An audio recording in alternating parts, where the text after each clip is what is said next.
logistical support that are given to the aggressor are a legitimate target for the victim state.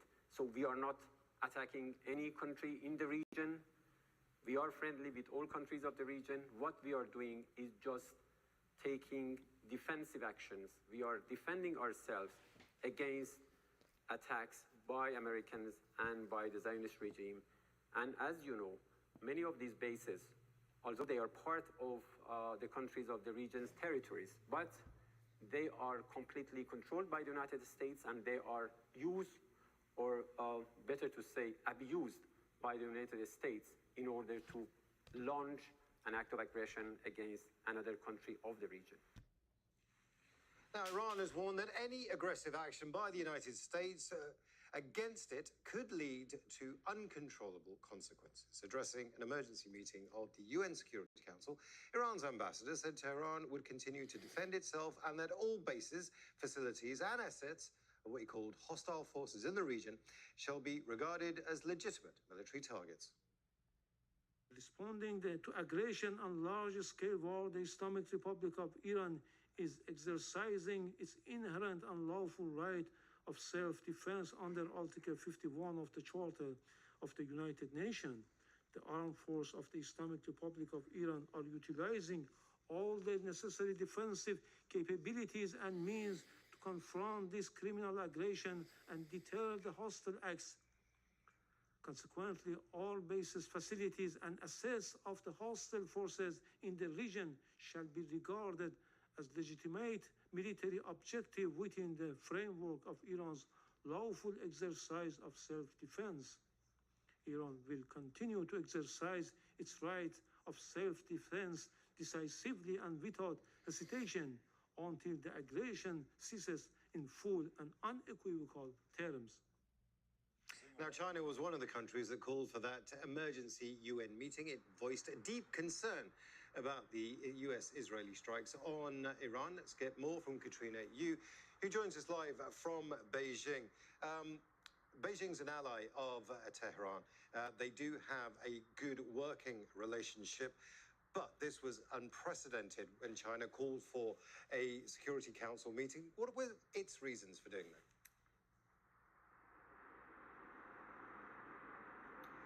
Well, China says it's highly concerned, as you mentioned. It's watching this very, very closely. It's one of the few major economies in the world that had a good working trade relationship with Iran. Some even said that Beijing was propping up the regime through its purchases of Iranian oil.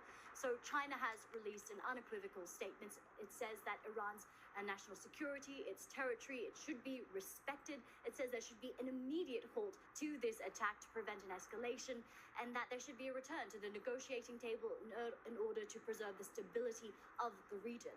I think really that is what China is most worried about, this spiraling out of control, affecting other countries and ending up in a protracted war that disrupts the global energy market on which China relies. And I think there is another reason here that Beijing is watching very closely. Beijing has been for years now working to build a more multipolar world, one where the US has less influence, and it sees the regime in Tehran as a vital counterbalance against the US and its allies. And now it's worried if there is a regime change in Iran that could reshape global alliances in favor of Washington and not Beijing.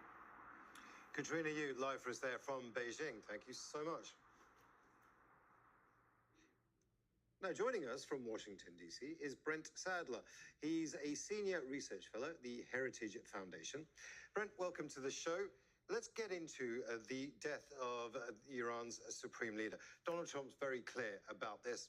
He would rather see regime change, a change in government, as he put it.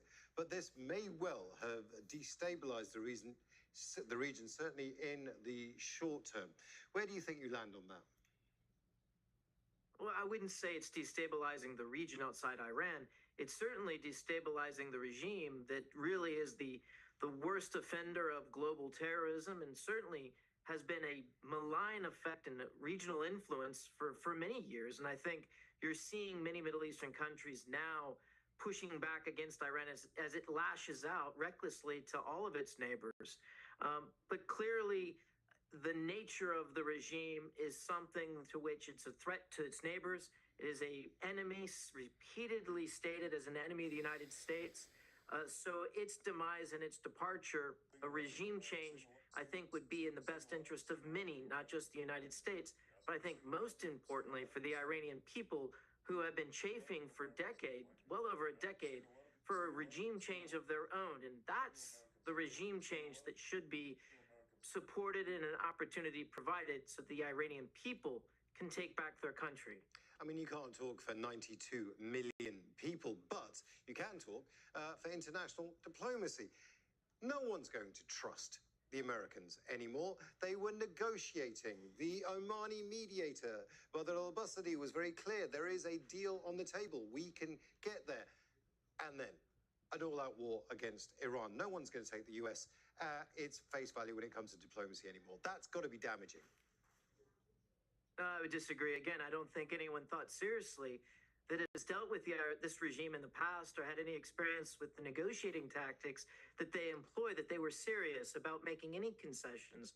And so it was very clear, I think, to all serious observers that I think a showdown or at least a military confrontation was going to be inevitable to put an end to the Iranian nuclear program and, again, to try to keep them from continuing to kill their own people. Upwards of 32,000 just last month is what is being reported.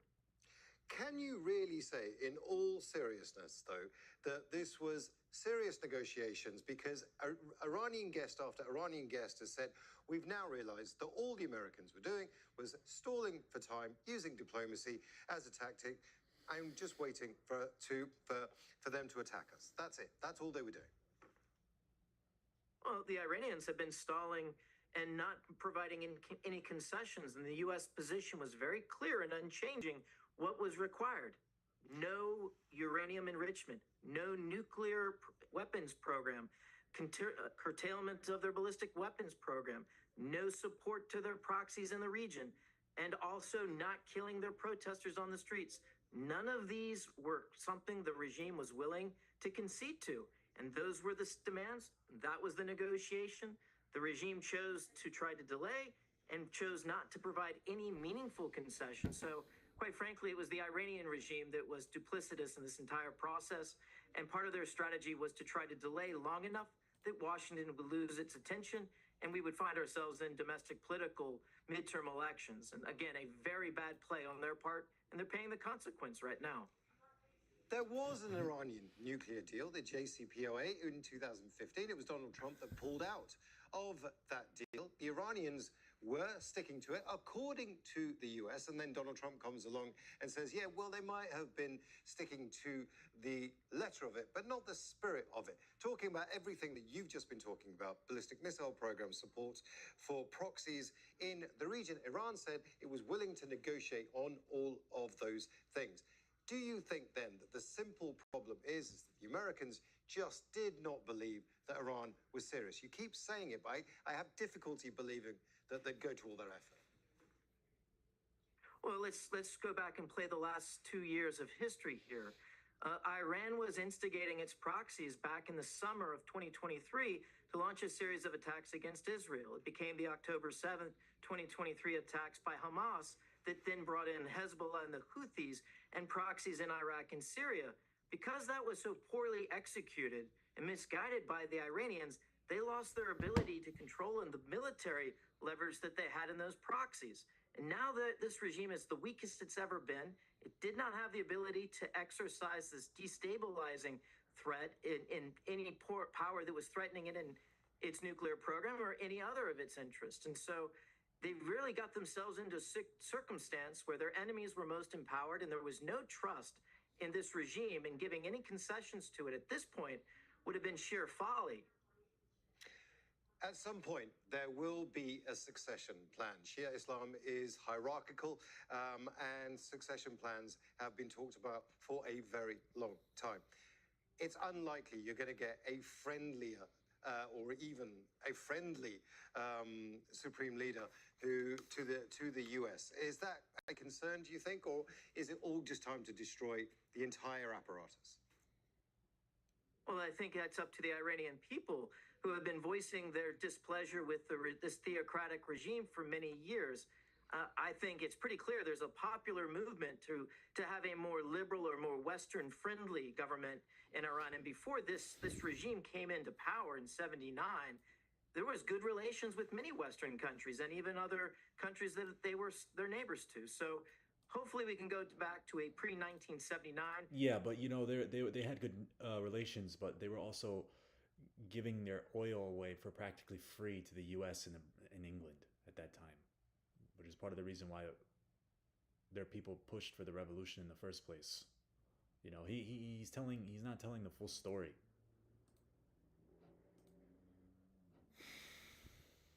Will it be a perfect friend for the United States or The Saudi chat, Arabia or any of the other chat neighbors? on Al Jazeera is No, eating but him up. that's not the intent here. It's the people of Iran deciding a choice that they have for a more peaceful and prosperous future, living with their neighbors. This has not been the course of action taken by this theocratic dictatorship for far too long. But how can you do that if you don't support the people that are going to, take over and do this government change that the US wants with either weapons or political support or even boots on the ground? You're going to need at least 200,000 US troops on the ground if you're going to occupy Iran. So what are the options here for the US? No, that you don't have to subscribe. That's a very, I think, dangerous thinking is what's gotten many countries into trouble in the past. The Iranian people have a lot of independence and ability to control their own future and destiny. Have faith in that.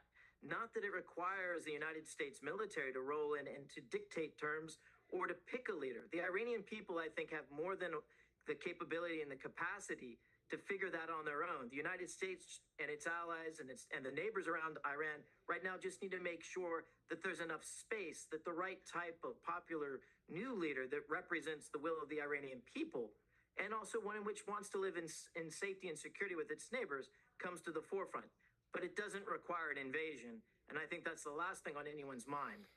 When you saw Donald Trump's Truth Social video this morning, like we all did, and he begins with major combat operations have begun in Iran, were you surprised?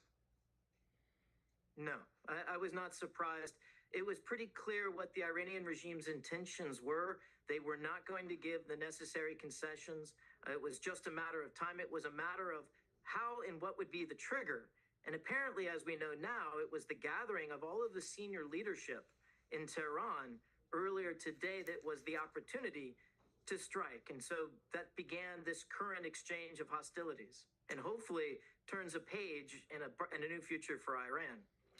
And finally, do you think, having said what you've just said, that we're going to get to a quick solution, diplomatic solution, anytime soon, or even a military solution? Well, it's neither of those. It's not going to be quick. The revolution in '79 took a year. It was messy. God willing, this one won't take that long. I think the Iranian people know what they want, and they just need to rally around a common cause, a common leader and group, and they should be able to very quickly bring about a new government.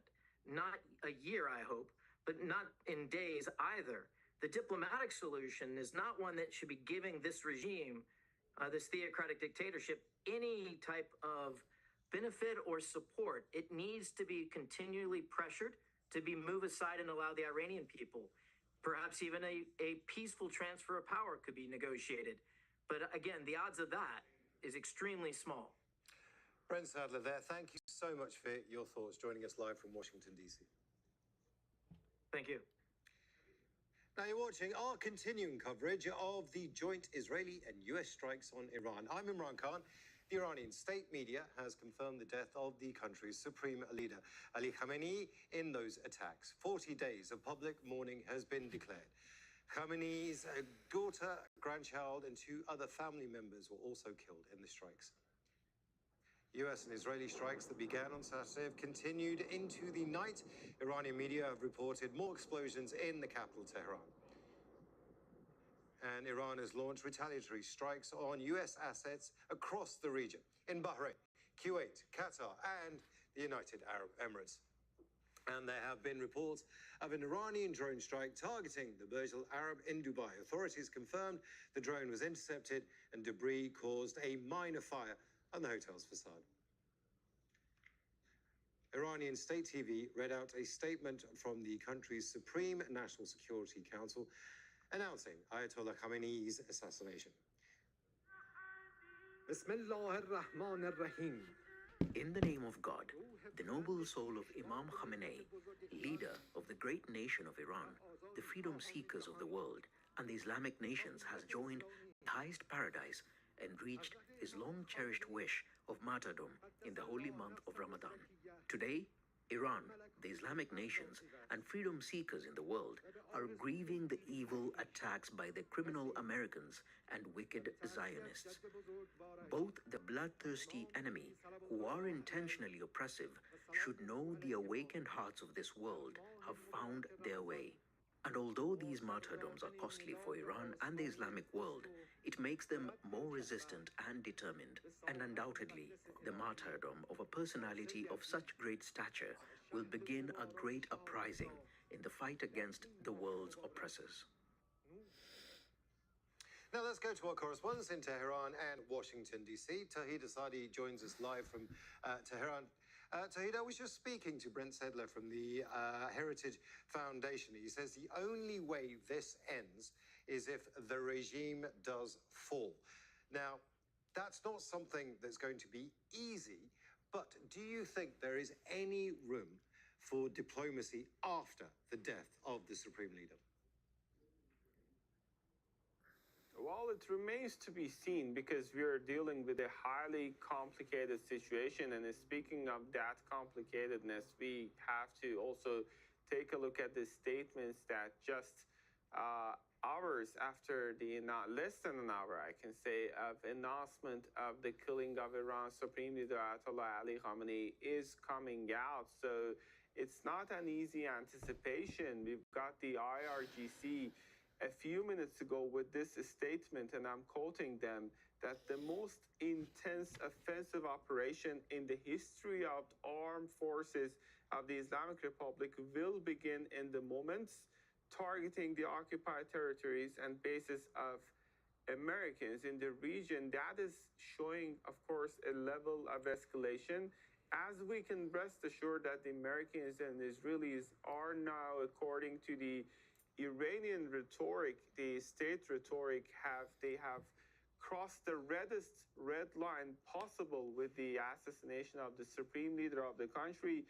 Meanwhile, we've got this statement from the Supreme National Security Council of the country, echoing the same thing, saying that the assassination of Ayatollah Khamenei will be the beginning of a great uprising against the world's tyrants. And also the government cabinet came with a similar statement saying that the big crime will never remain unanswered.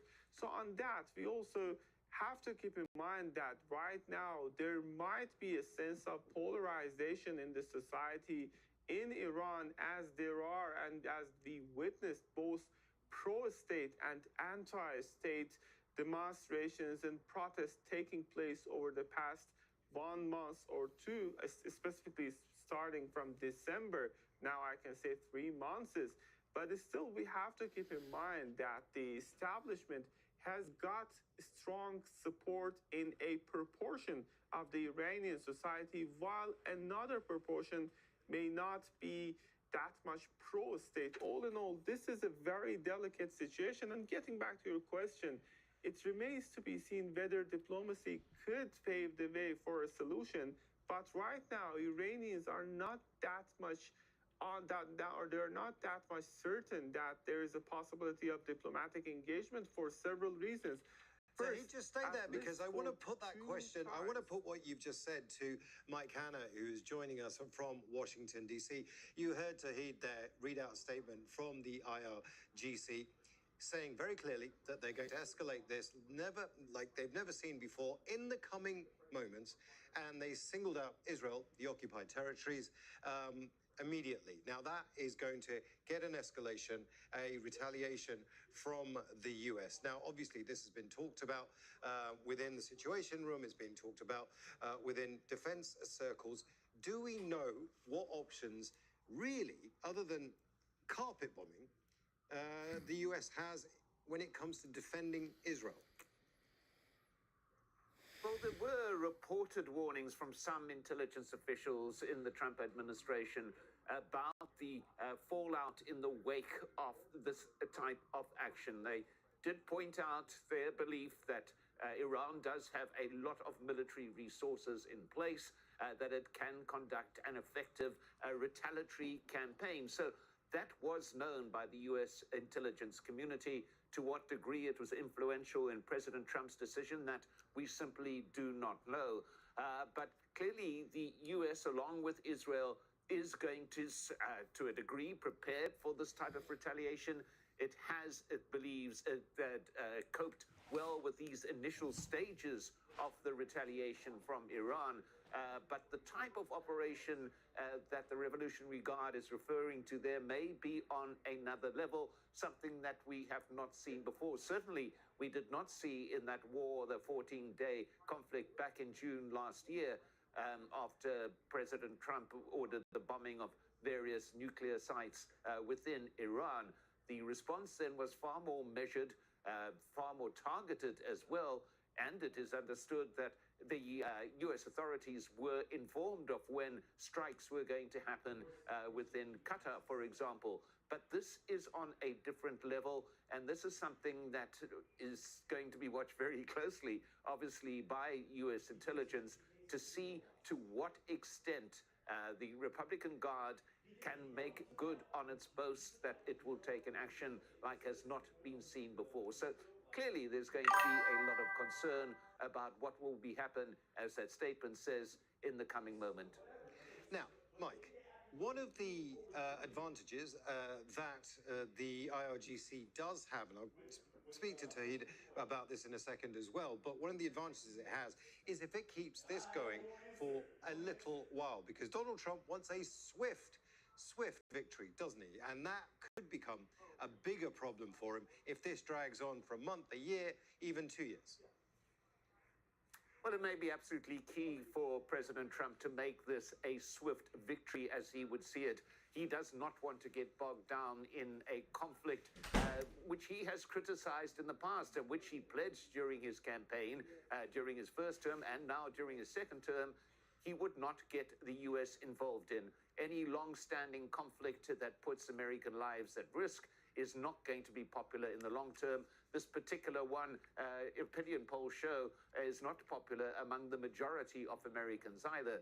So he obviously wants an in and out. He doesn't want a long-standing campaign. There's another issue here as well, Imran, and that is the basic question of munitions. America expended a lot of its stock in that war last June.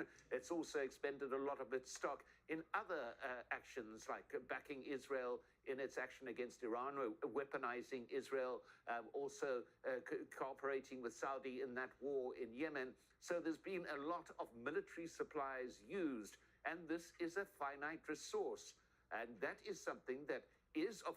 Imagine being able to build an app with your name on it, just by thinking about it. Meet Base 44, a complete AI creation platform. Describe what you want, and watch it take shape. You can plan, customize, and expand in any direction. From tools built for one, to platforms ready for many. From passion projects to enterprise-grade systems. Everything is built in and ready to launch. It's a new world of creation, where you can go as far as your imagination takes you. Can you imagine it? Let's make your dream a reality, right now. Are you looking to sell your house as is, without the hassle of costly repairs or realtor fees? Then listen up. We're confident in our ability to secure the cash you deserve for your home in less than 30 days. Additionally, we'll cover your monthly rent, mortgage, and moving expenses throughout the process. If you're aiming to sell quickly and avoid the complications of undervalued offers, click the button below. In just 15 seconds, answer a few questions and receive a legitimate cash offer today. Save time and frustration by bypassing realtors and investors who bring nothing but lowball offers. Click below to receive a cash offer on your property today. Our process is streamlined, straightforward, and hassle-free. Thanks, and we look forward to assisting you soon. And not get bogged down in a long-standing conflict as some of his predecessors have. Well, let's go back to Tehran now and to Tauhid Asadi. Tauhid, the sun is breaking behind you. It's another day in Tehran, a very different day than it was yesterday, but attacks are going to continue. Now, if the IRGC makes good on its promise to attack Israel like it's never seen before, that city behind you is going to get pummeled. Can you tell us if it's prepared for that? Are there shelters? Are there bunkers? Is there any kind of preparations taking place?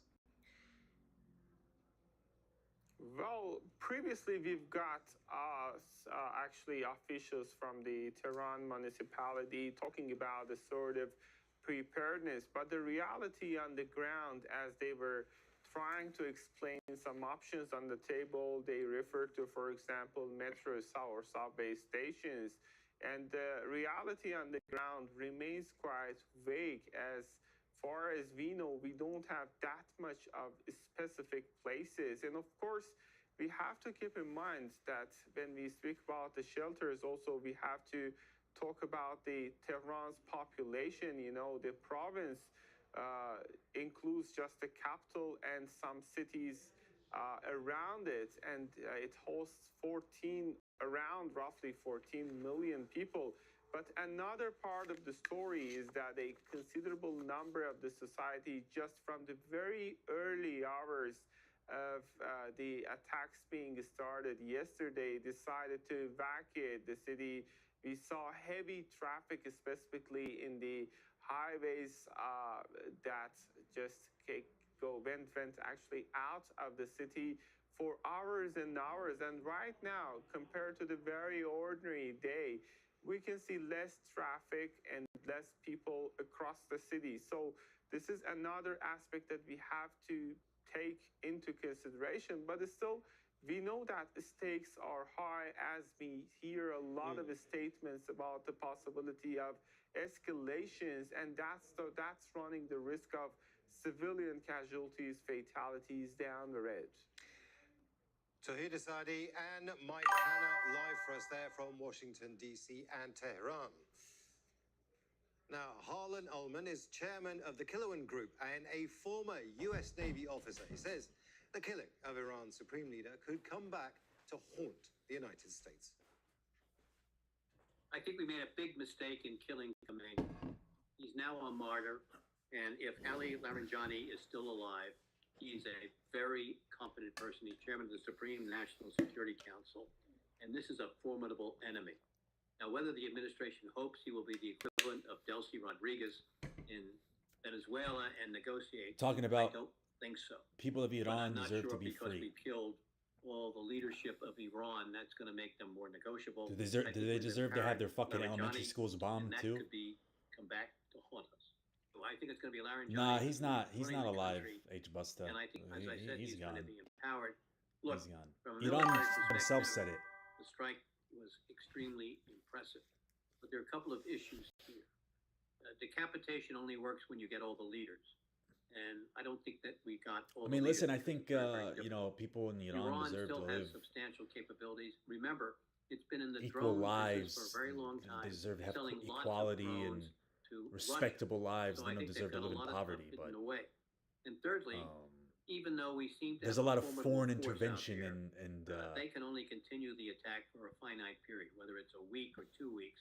But there's other one people's. carrier, There's a the lot of Persian foreign Gulf of intervention with, Aden, that's and gonna people be have their own flying strike. agendas that they're trying to Port insert basically in the Mediterranean into, is defending Israel. you know, And so we the have to people of realize Iran that and American their military lifestyles and their government. capability is not infinite, and at some stage And it's going to wear out.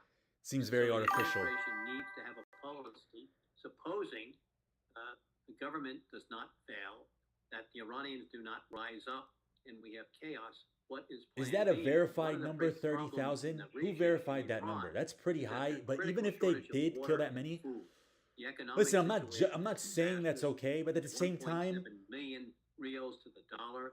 you know, Even if where the administration protesters changes, were also burning Iran down faces an mosques economic catastrophe. and shooting So at what are we police, doing to et cetera, et anticipate cetera. that? And unlike Libya, And- where we got rid and- of Gaddafi, when there are a lot of militias that were well armed and well organized. Former gonna State appear to be Secretary of staying State in Mike Iran. So Pompeo, my who used to be concern the head of the Johnny CIA, may seize said power. I that fear he's Mossad very was on the confident. ground I've with the studied him. protesters.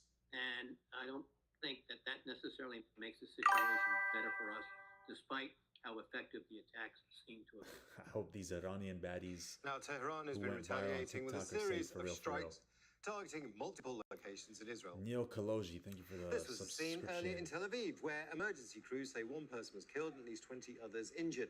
When a residential building was hit, the Israeli military says air defenses have been intercepted dozens of missiles over West Jerusalem and the occupied West Refugees, Bank. welcome. Chemistress, where are you from? Nida Ibrahim is joining us You got a from thing for the Ramallah in Iranians? the occupied West Bank. Our correspondent Tahir Asadi was talking to us there, Nida, about a renewed threat from the IRGC on what they call the occupied territories, Palestine and Israel. That attack likely to take place in the coming hours. Before we get to the Israeli side of this, the Palestinians here simply have not been allowed to develop the infrastructure needed I'll be right to back. to withstand an attack like this. And it's been denied deliberately by the Israelis, right? Yes, they've been denied any access to protection, not just from a war like this, but for simpler things when it comes to just settlers deciding to attack Palestinian families. Then they don't have that infrastructure. They're not allowed to build fences, to build anything that could be seen as a provocation by the Israelis. And indeed, building itself in the occupied West Bank is a huge issue, as 60% of the occupied West Bank is named as Area C, which is where an area where Palestinians need to get an Israeli military permit before they have to put up any structures. So that just gives you an idea of the reality that Palestinians live in without a war, let alone now when they are seeing rockets above their heads, but they have nowhere to go. And in addition to that, if they were deciding to go and meet with their family members who happen to live outside of the village or the town where they live, then they can't. Because simply Israel decided to shut the checkpoints, the gates, to prevent the movement and access of Palestinians altogether. And just in the past few hours, we've seen the Israeli forces raid a Palestinian village where they've taken over a home here near Ramallah, and they've taken it under the excuse of military necessities, and they've kicked the family out, and they are stationing there right now. Now, Nida, take us through the Iranian You should do a strikes collab with on Sneeko and Israel or another throughout the parody day. with live stream with Marco. Yeah, I would love to do both. Well, we've been seeing different and several waves of Iranian missiles, Iranian drones being targeted towards Israel and being mostly intercepted as per the Israeli military by the Israeli defense systems. These systems that, as we've been saying before, Imran, are developed to protect Me the and Israelis, Marco will but end up doing offer, another stream no together, don't worry. protection for Palestinians. On the contrary, even if the missiles are turned And me and towards the Sneeko, I'm sure we'll Palestinians, collab then one day. that's the way it goes here. And for now, in the past just 2 hours, we can say that it's been some sort of a relative calm.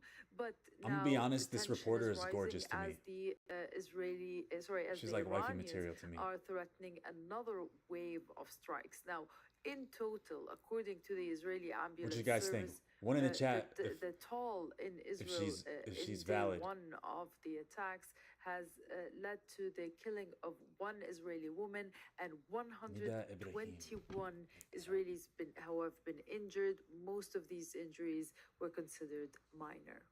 Nida Ibrahim live for us there from Ramallah in the occupied West Bank. Now, in the US, congressional reaction to the attack on Iran is split along party lines. Nearly all Republicans call the airstrikes long overdue and justified, while Democrats say the strikes violate the US Constitution. Al Jazeera's Rosalind Jordan reports. The Trump administration attacked Iran on Saturday in the middle of ongoing negotiations over Iran's nuclear ambitions and without full consultations with all members of the U.S. Congress beforehand. Nearly all Republicans cheered on President Donald Trump's decision as key to protecting national security. Senate Majority Leader John Thune, I commend President Trump for taking action. House Speaker Mike Johnson, Iran is facing the severe consequences of its evil actions. House Intelligence Committee Chair Rick Crawford, the safety and security of Americans and our allies are on the line. Congressional Democrats, angry that only a small group of legislators were briefed on the possibility of airstrikes last week, called the White House's actions unconstitutional and unnecessary. Trump says his goal is to topple the Iranian regime, but the American people are tired of regime change wars that cost us billions of dollars and risk our lives. One Republican, Thomas Massey, says Congress needs to have its say now. I am opposed to this war. This is not America first. The only point of agreement, bipartisan support for the thousands of U.S. forces now deployed. Is he right? In the Is Middle Ro Khanna East. right? Many of them on board the USS Gerald Ford and the USS Abraham Lincoln. Members of Congress are away from Washington this weekend, so unless the Republican leadership calls them back immediately, the earliest they can debate the legality of the Iran airstrikes won't be until Tuesday. Rosalind Jordan, Al Jazeera, Capitol Hill. Now, Amy Frederickson is a Republican political strategist. She says Donald Trump's under pressure after the strikes, but has some bipartisan support. We have Senator Fetterman from Pennsylvania that has voiced his support for the actions taken. So it's mixed on both sides, but falls down mostly along partisan lines. Here's what I would say: I think that the administration should be working overtime to secure more support because it provides legitimacy for the actions, and also American diplomacy is always better when it has bipartisan support. It gives us strength, and it allows people in Tehran or even Moscow to not divide us as a country. This can be about degrading nuclear and missile capabilities, disrupting command and control, and deterring future attacks. We have got allies in the region. We know that Iran and Tehran has said that this is going to be a region. This is going to be expanded into a regional conflict, and it behooves the U.S. to protect our forces in the area, protect our allies in the area, be mindful and protective of civilians in the area. Our fight is not with the Iranians. Our fight with the Iranian people. Our fight is with this regime, and doing all of that while also finding off ramps. And I think that success is the best antidote to all of the issues that they have, and being very disciplined. You know, what I'd say is deterrence prevents wars, and recklessness causes them. And the difference is discipline. And now we need to see from the Trump administration a very disciplined approach on all these levels. And that could be the difference, or it could be the undoing. Now, Mark Kimmett is a former U.S. Assistant Secretary of State under George W. Bush. He says Trump has not explicitly called for regime change in Iran. What the president said was, we are conducting an operation, in so many words, to take out your leadership. Once your leadership is out, there's an opportunity for the people of Iran to now make the decision how they want to go forward. Candidly, I think we would like to see a representative democracy take over. That's highly unlikely. But we would like to see the Venezuela model, where the United States takes out the leadership and what is left behind is a functioning government. Let's understand Venezuela. Delcy Rodriguez is a hardline Chavista. No doubt about it. If we wanted democracy as our objective in Venezuela, we did not get it.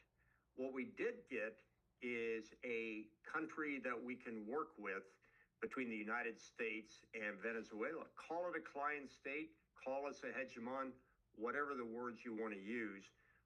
We're not running Venezuela like we tried to run Iraq. And candidly, I would hope that the United States, after this military operation is over, can find a way to work with whatever replaces the regime of the supreme leader. Hello, it's just gone past 0300 GMT. That's 6:30 a.m. in the Iranian capital, Tehran. You're watching our continuing coverage of the joint Israeli and U.S. strikes on Iran. I'm Darren Jordan. Iranian state media has confirmed the death of the country's supreme leader, Ali Khamenei. Khamenei's daughter, grandchild, and 2 other family members were also killed in the strikes. Earlier, Iran launched missiles and drones towards Israel and U.S. military bases in the region. Chat, we're going to World in War response III. to earlier attacks. What do you guys think? The strikes mark a significant escalation in tensions between Iran, the United States, and Israel, and come amid I think the real ongoing question is discussions how over long is Iran's this going to nuclear program. drag on? Well, Iranian state How long TV is this- put out a how long statement is this from the conflict gonna go on country's for? Supreme National Security Council announcing Ayatollah Khamenei's assassination.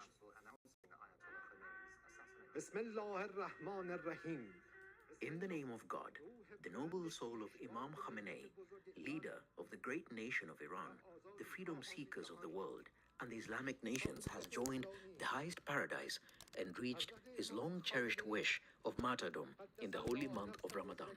Today, Iran, the Islamic nations, and freedom seekers in the world are grieving the evil attacks by the criminal Americans and wicked Zionists. Both the bloodthirsty enemy, who are intentionally oppressive, should know the awakened hearts of this world have found their way.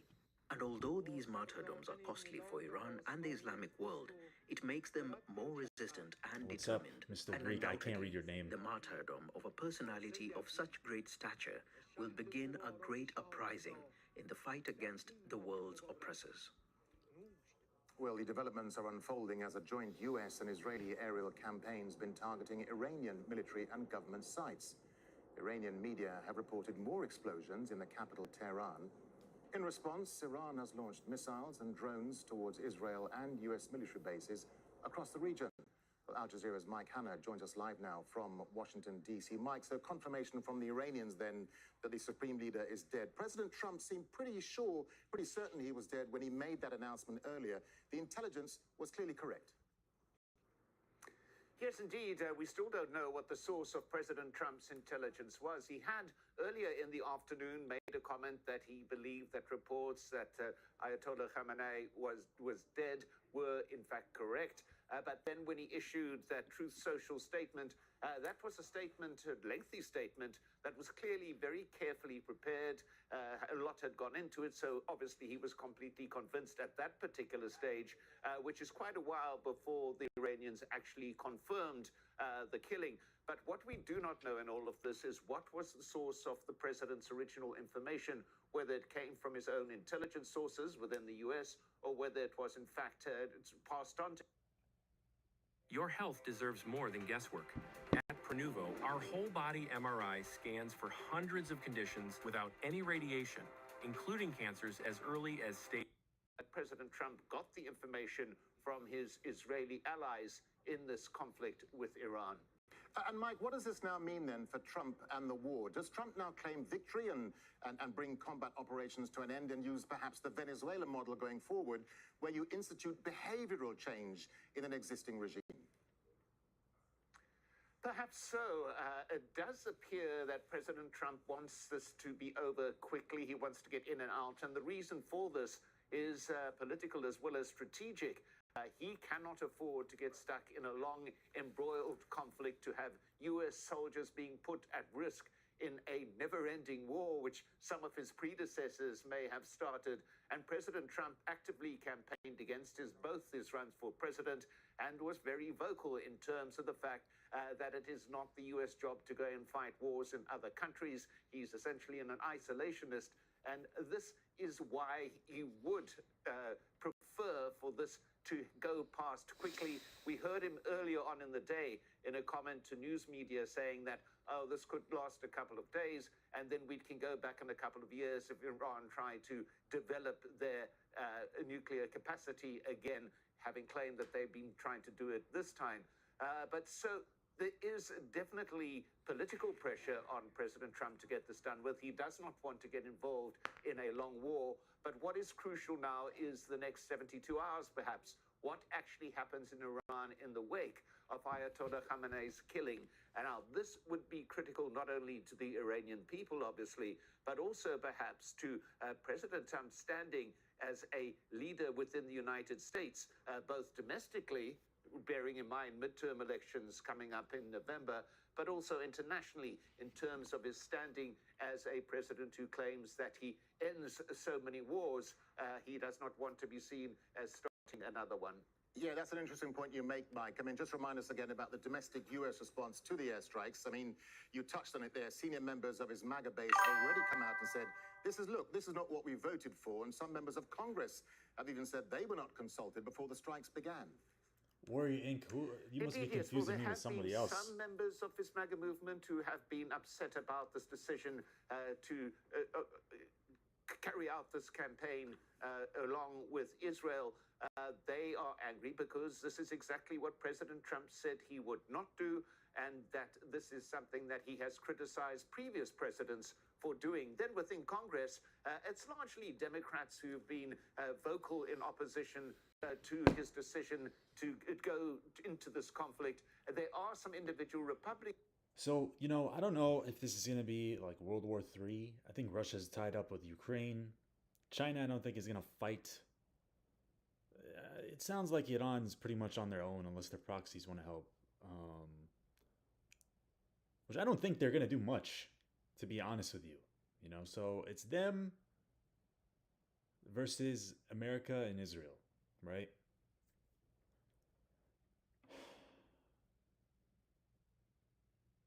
I don't know. We'll see what they have left in store.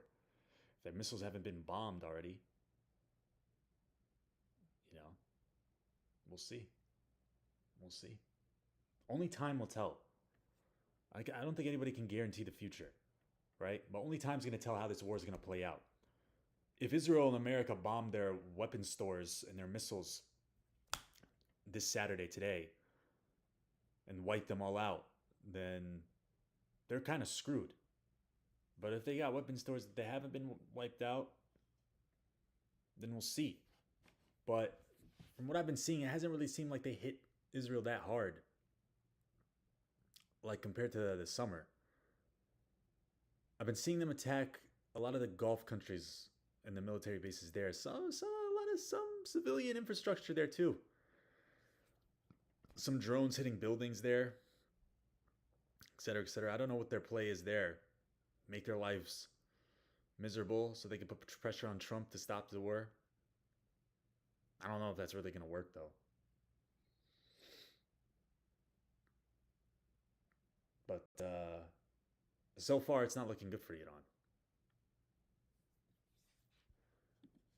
Republicans too, who have also expressed concern about this. It's not necessarily the fact that he has decided to attack Iran. It's also the fact that he has bypassed Congress in terms of doing it. Constitutionally, only Congress has the right to declare law, to declare war, not the executive, not the president. And there are a number in Congress who are deeply upset about this, have demanded to get more information, have talking about invoking the War Powers Act, but this is a very high hurdle for them to climb because President Veto has vetoed the invocation of the War Declaration Act on a number of occasions in the past. Yet there is still that potential domestic political fallout coming from Democrats in particular, but also some individual members of his MAGA backing. All right, Al Jazeera's Mike Hanna there live for us in Washington, D.C. Mike, for now, thank you. Well, in a moment, we'll be getting the latest from Tehran on the announcement of the Supreme Leader's death. But first, Victoria Gatenby takes a look back at the life of Ayatollah Ali Khamenei. Into a clerical family, Ali Khamenei studied at the religious seminary in Qom. Influenced by Ayatollah Khomeini's revolutionary ideas, he actively participated in anti-monarchy protests in the lead-up to the 1979 revolution. Khamenei became a leading figure in establishing a new Iran. When Khomeini died in 1989, he became supreme leader, a surprise candidate. In the early 1990s, Iran began to reclaim a broader regional role. The 2003 US invasion of Iraq gave Iran the opportunity to establish allied groups in Iraq.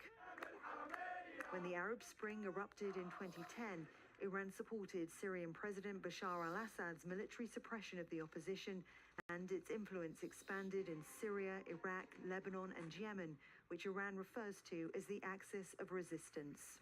At home, Khamenei's leadership faced its strongest challenge during the 2009 presidential election, when many took to the streets for months, claiming the election was rigged. The country faced socio-political tension and economic devastation as Western sanctions devastated its economy. In 2015, Khamenei authorized Iran to sign a nuclear deal with world powers, most notably the US, under which Iran agreed to reduce its uranium enrichment in exchange for the lifting of Western sanctions. But the US withdrew from the agreement in 2018 under President Trump. In 2020, the United States assassinated Iranian commander Qasem Soleimani, further deteriorating Iran's relations with the West. In 2022, there were nationwide protests against Mahsa Amini's death in police custody after she was accused of violating the mandatory hijab law. After the Hamas-led attack on October 7, 2023, Israel targeted Iranian officials, including its embassy in Damascus. Israel assassinated Hamas's political bureau chief Ismail Haniyeh in Tehran and killed Hassan Nasrallah, the Secretary General of Hezbollah, Iran's most important ally in the region. Iran retaliated by firing nearly 200 ballistic missiles at Israel. Khamenei called for regional cooperation to stop Israel. The policies adopted by our enemy are to sow the seeds of division and sedition, to drive a wedge among all the Muslims. They are the enemies of the Palestinians, Lebanese, Egyptians, Yemenis, Syrians, and Iraqis. Tensions flared again after protests broke out in Iran in December 2025. President Trump said he would attack Iran if it executed hundreds of protesters. Washington began a rapid and large-scale military buildup in the region, and Khamenei warned that any military conflict would not be contained within Iran's borders. To anyone who seeks to attack, the Iranian nation will deliver a strong blow.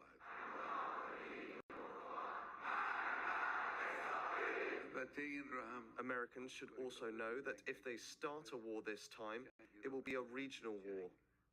Weeks of diplomatic effort to de-escalate followed, with Oman mediating 3 rounds of indirect talks between the US and Iran.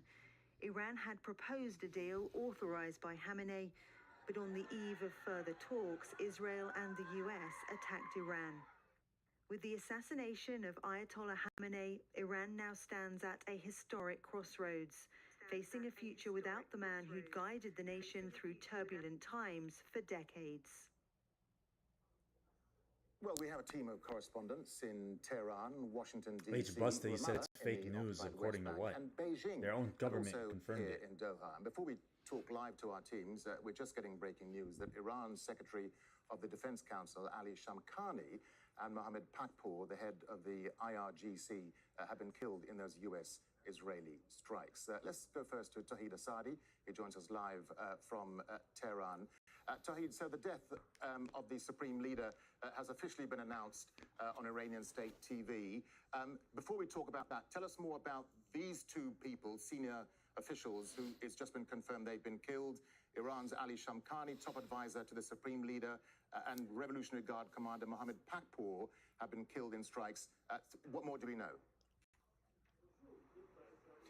Well, actually, the toll started less than 24 hours ago when the Americans and the Israelis started a campaign of strikes, and now we have another major blow to the Islamic Republic's leadership with this news coming out about the confirmation of 2 important figures being killed. One is Ali Shamkhani, who is the head of the Council of Defense of the country. He was also the Supreme National Security Council Secretary, former one, the position that right now Ali Larijani is taking. And also, we've got the confirmation about the killing of Hossein Pakpour, who is the commander of IRGC. And it's a very short amount of time that he took this position, seeing that back in June, when we had another campaign of strikes by the Americans and Israelis, Hossein Salami,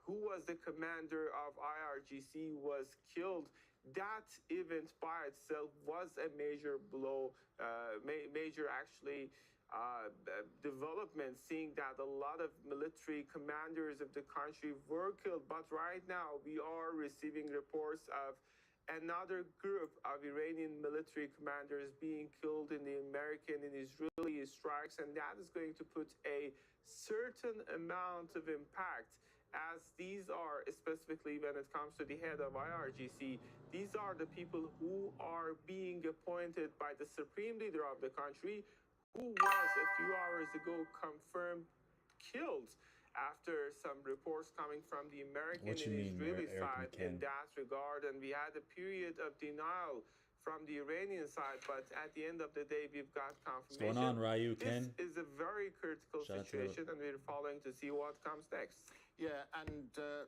death of El the Israel, Supreme Leader officially being announced on Iranian state TV a little bit No earlier. bomb. Tahid, tell No us more bomb. about how the news came through and what this means.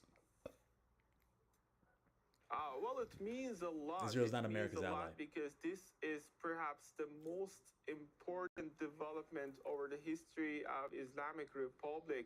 And right now, the latest developments and the latest lines, if I can refer to, is the IRGC statement following the killing of Ayatollah Khamenei, who came out to say that It's happening in Iran. I mean, if you haven't seen, operation in the history of the armed forces of Iran is going to soon begin targeting occupied territories and US military bases. Israel and America has tacked Iran, and they killed their supreme leader, Ayatollah Khamenei. So now they're retaliating.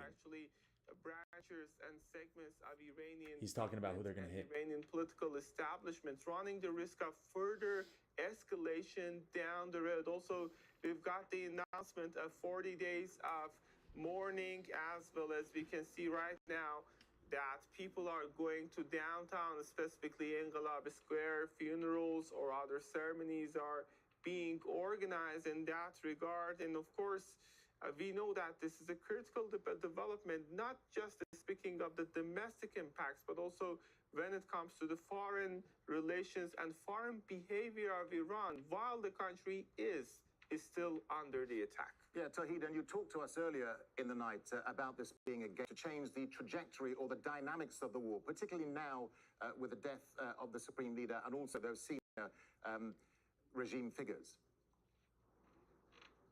It's a sort of past-dependent dynamism, frankly speaking, seeing that we are waiting to start the initiation of the process, which at the end of the day is going to result in the appointment of the new supreme leader. And that person is going to be actually is going to have final sayings in so many different issues. And on that, we know that right now the country is going to be managed by a council of three people: the Iranian president, the Iranian head of judiciary, and one cleric from the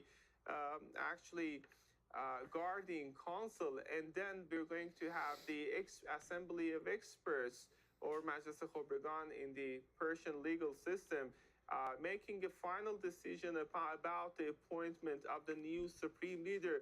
Who that person is obviously going to be key, important development inside the country.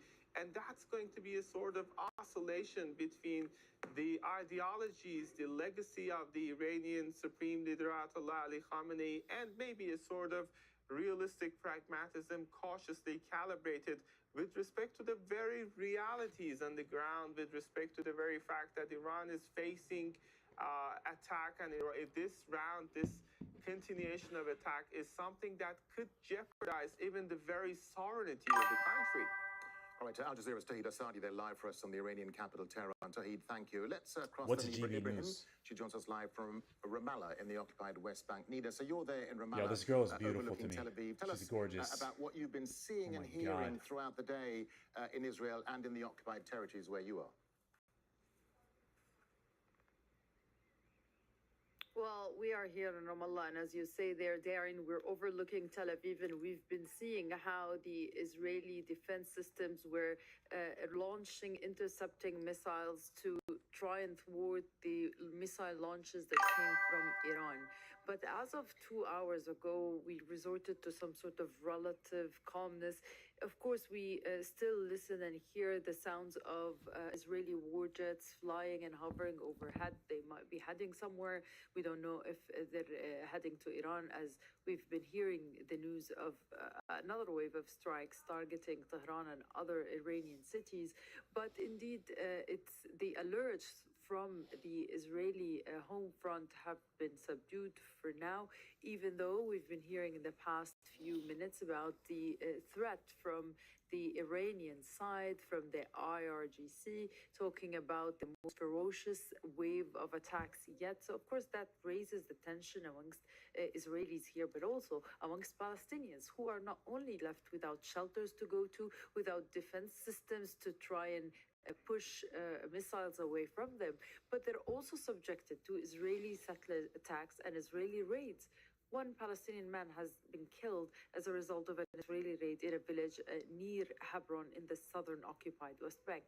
In a place very close to Ramallah, Israeli forces kicked out a family from their home and took that house as a base, saying it's a security or a military necessity. So all in all, the tension is rising, but as of where we are right now, it's some sort of a relative calmness that is contrary to how it was in the early hours of the night, around midnight or before that, when we've seen a wave of a wave of Iranian missiles being sent to Israel, and we were able to see it from where we are here. Yeah, Nida, just a final thought to you. I mean, you've been telling us throughout the night that Palestinians under occupation, of course, don't have the kind of bunkers and air raid shelters and early warning systems that the Israelis have. So how do Palestinians under occupation cope and protect themselves during these type of attacks? Well, cope is a difficult word, Darren, because there's no really such coping mechanisms. It's really Palestinians trying to run on survival mode, trying to just go by, get by, even though the tension is high, the trauma is real because they still remember the genocide in Gaza and what has been happening to their fellow Palestinians, and now they're reliving a similar nightmare where they feel like they're helpless, they cannot protect their children. But there's not much to do. We've seen many Palestinians trying to go to gas stations to stock up on oil, on gas, also going to the supermarkets in a frenzy, trying to secure the basic necessity, unsure what's going to happen to them. And they know that there's little help that could come from any authority to aid them, so they're left on their own. That's why we're seeing this manic state of manic and frenzy, which is justified for people who not only are being subjected to missiles hovering over their heads, but they are left defenseless without any missile interceptors or. With Canva AI, you'll never design. So Ryu, to answer your question, I think they're gonna either do that or elect another supreme leader. So they're gonna have someone replace him. Hit an area to the north of the occupied West Bank near the city of Qalqilia, and it could be because of the way the missile interceptors are located. They're pushing missiles away and rockets away from the Israeli settlements, the illegal Israeli settlements, and if they hit Palestinian areas, so be it. So that gives you an idea of how little, if any, protection Palestinians have here in the occupied West Bank. All right, Al Jazeera's Nida Ibrahim live there in Ramallah in the occupied West Bank. For now, Nida, thank you. Well, Iran has launched strikes on US assets across the region.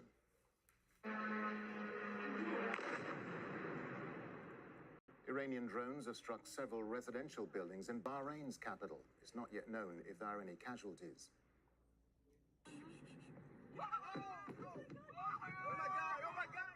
This was the scene earlier in the day when a missile hit Bahrain's capital, Manama. Authorities say the strike targeted the service center for the US Fifth Fleet headquarters. And Kuwait's international airport was damaged in an Iranian drone attack. Authorities say a number of employees were injured as a result. Kuwaiti officials say the situation, though, is now under control. And these are the scenes from the UAE. Iran has struck the Jebel Ali port in Dubai. Well, while the port isn't a formal military base, it's the busiest port in the Middle East and one of the most frequently used overseas ports of call for the US Navy, regularly hosting US aircraft carriers and other Navy vessels.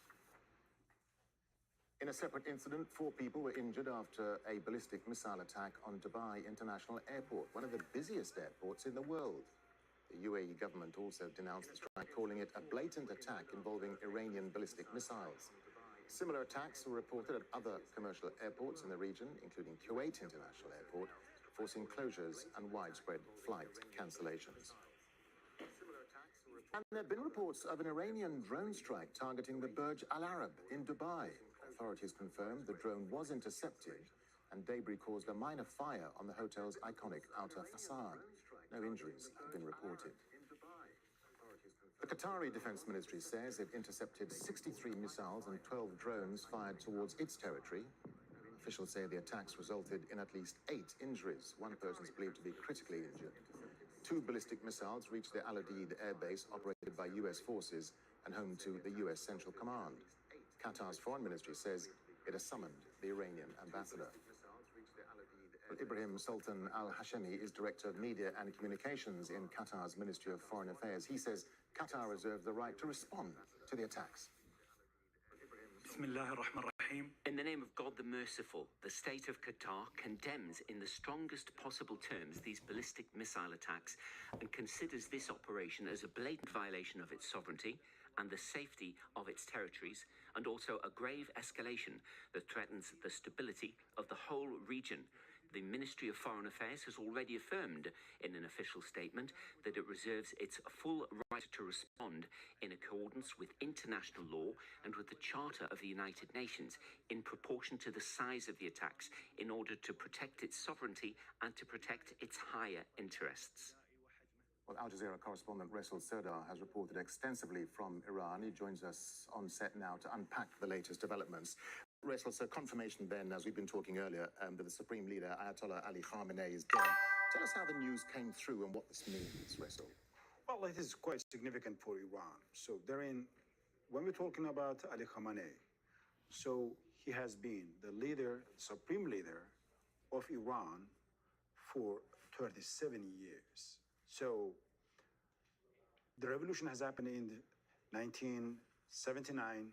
The first 10 days was the first Iran Supreme Leader Khomeini, and 8 years of that was a war with Iraq.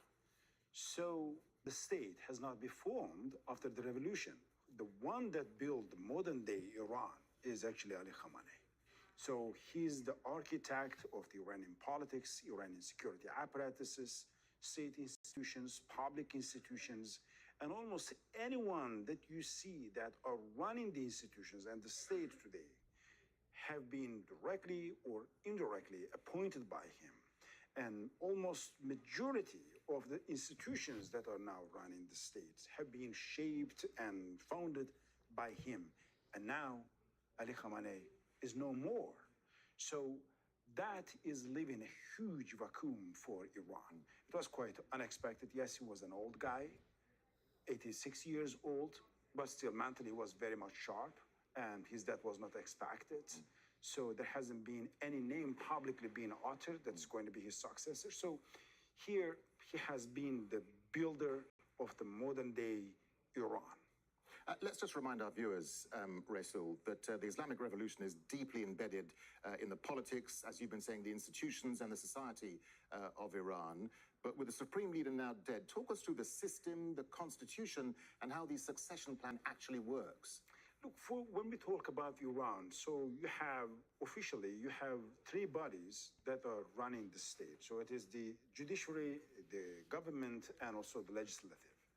But in Iran, perhaps due to the check balances and also due to the lack of trust, there are also dozens of the councils as well. And these councils, in some cases, are the determinant bodies when it comes to determine the policies of Iran, domestically, regionally, or internationally. We are talking about the councils, powerful councils. And one of them is the Assembly of Experts. So 88-member body is responsible for electing the Supreme Leader. But each of the members of that assembly is being vetted by the Guardian Council, another council that is controlling and monitoring that one, just to make sure that everything is checked. So now it's expected that this 88-member body, the Assembly of Experts, is going to come together and they're going to have a discussion, and then a new leader is expected to be appointed. However, there is another formula that is now widely discussed in Iran. Maybe the council is not going to come up with one certain name, but the council is authorized to build another council. So several members being present in that council to run the state, at least for a transitional period, as a council, not a single body. Russell, tell us about the Supreme Leader's life and what sort of legacy he leaves behind, because you and I were discussing before we came on air. I mean, he wasn't loved and adored by everyone, was he? I mean, given the sanctions, the wars, the social upheavals that the country has experienced over the last many years. Indeed. So, as I said, he's the builder of the state. He's now he has been indeed the founding father of the modern day Iran. But he had a fundamental difference than the previous Supreme Leader, the first Supreme Leader. The first Supreme Leader was an extremely popular leader. So he owned the streets. But when Ali Khamenei in 1989 has been elected as the Supreme Leader, previously he was the president of the country, he has that legitimacy. So he has realized one thing so quickly, that if he goes through the way of the first Supreme Leader, perhaps he's going to fail. And what he has done was to build the state institutions, the security apparatuses, and relying on the security apparatuses and state institutions, state itself. But that inevitably led a gap between public, between people, and the state. That's why we have seen, right after his succession to the power, we have seen again and again the protests across the country, almost like every 5 years, then every year, and so on. So in that sense, he was also the reason behind the gap between public and the state.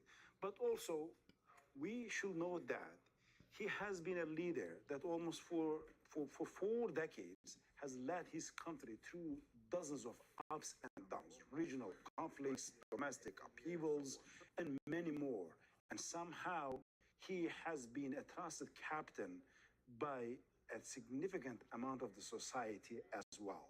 So yes, he was not adored, he was not liked by millions of Iranians up until today, but also he had a huge base that was seeing him as a legitimate leader of the country, and they have whetted their trust in him for decades. Okay, Russell, stay with us, won't you? Because we're going to come back to you just a little bit later.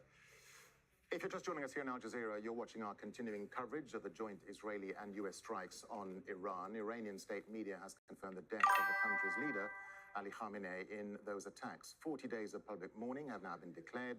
Iran's Secretary of Defense Council, the head of the Revolutionary Guards, Big grape. I don't think that's going to happen. Killed. Well, joining us from Tehran is People Abbas don't want it Aslani. in He's a Iran. senior research fellow at the Center The for diaspora Middle wants East it Strategic outside Iran, Studies. but not Abbas, inside good to Iran. have you with us here this morning. So, confirmation from Iranian state TV announcing the death of the supreme leader. How is this news likely to be received in Iran, and what does it actually mean?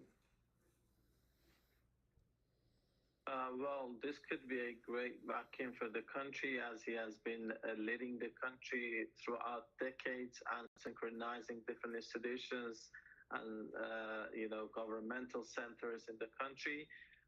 This is coming quite maybe a shock for the country, but let's not forget that the infrastructure as well as the architecture that he has built is yet in place, and that's why even after his killing, we saw that Iran, responding to the attacks coming from the Israeli and American side. So, and you're seeing that the engagement and the conflict yet continues. So that indicates that the infrastructure that he built during his tenure is, quite a structure which can operate even with a great vacuum like himself being absent in this process. So, but I think as we speak, according to the Constitution, we are expecting an interim council to be shaped, which will include president, the judiciary chief, as well as one high-ranking member of the guardian council, which is elected by the Expediency Council. They are going to run the country as a, let's say, interim council until the moment that the Assembly of Experts elects a leader. So Did he there is really? no time, a specific Did he really, timeline John for Terry? this, but they are supposed to elect a new leader as quickly as possible. Okay. And I'm gonna look that up right now. Yeah, go on. Yes. It's okay. But if you place this into the context, you know, this is a sensitive condition and situation.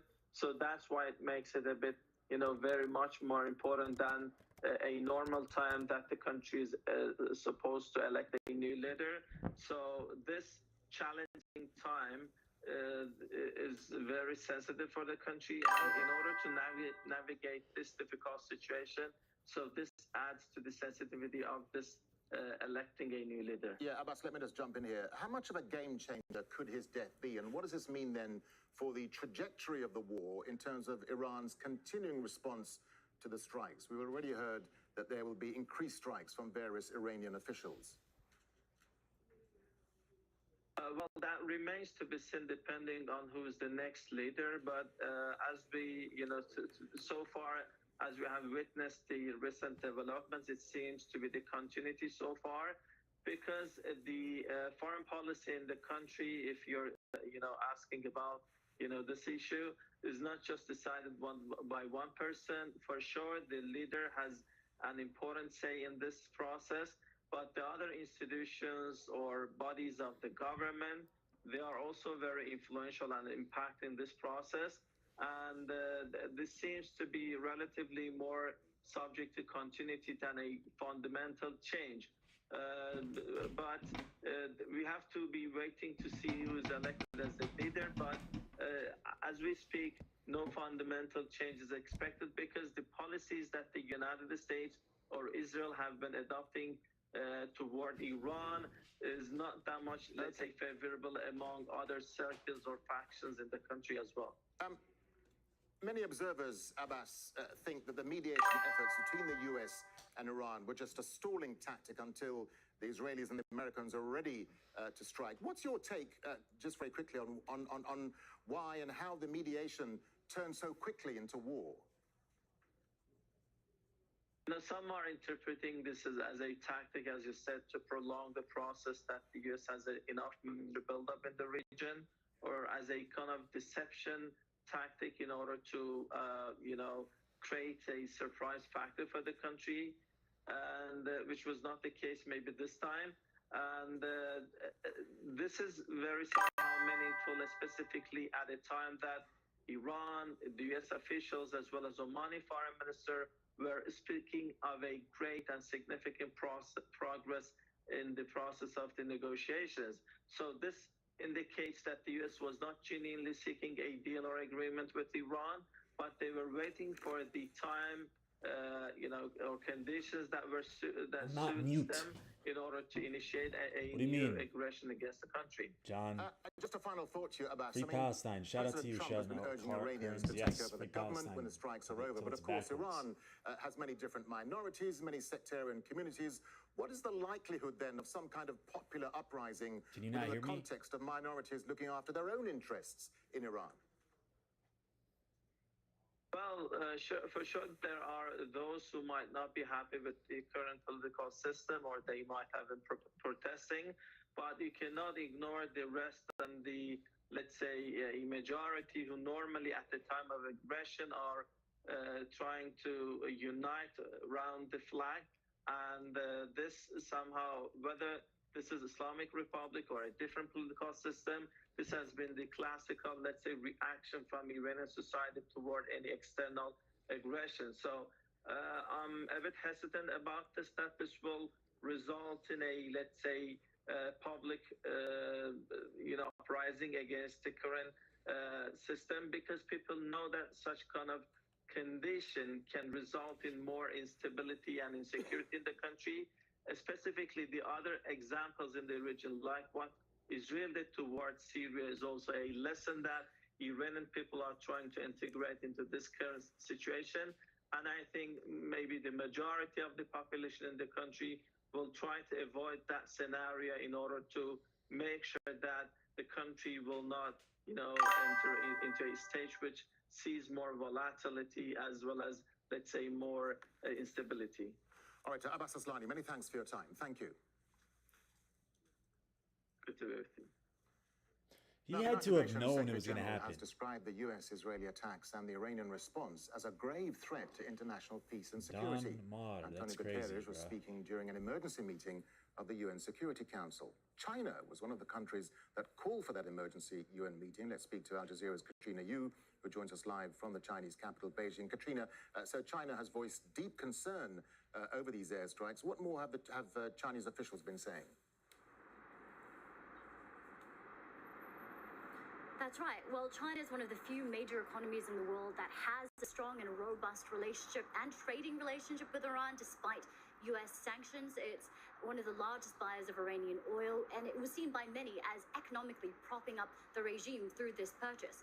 Now, China is watching this entire situation very closely. It's released a statement saying that it's deeply concerned. It says that Iran's territory, its security should be respected. It has called for an immediate halt to these attacks, Yeah, a he's return dead. to the negotiating table in order to preserve. Do not take another meeting until you've tried this. Pocket is the world's first AI thought companion.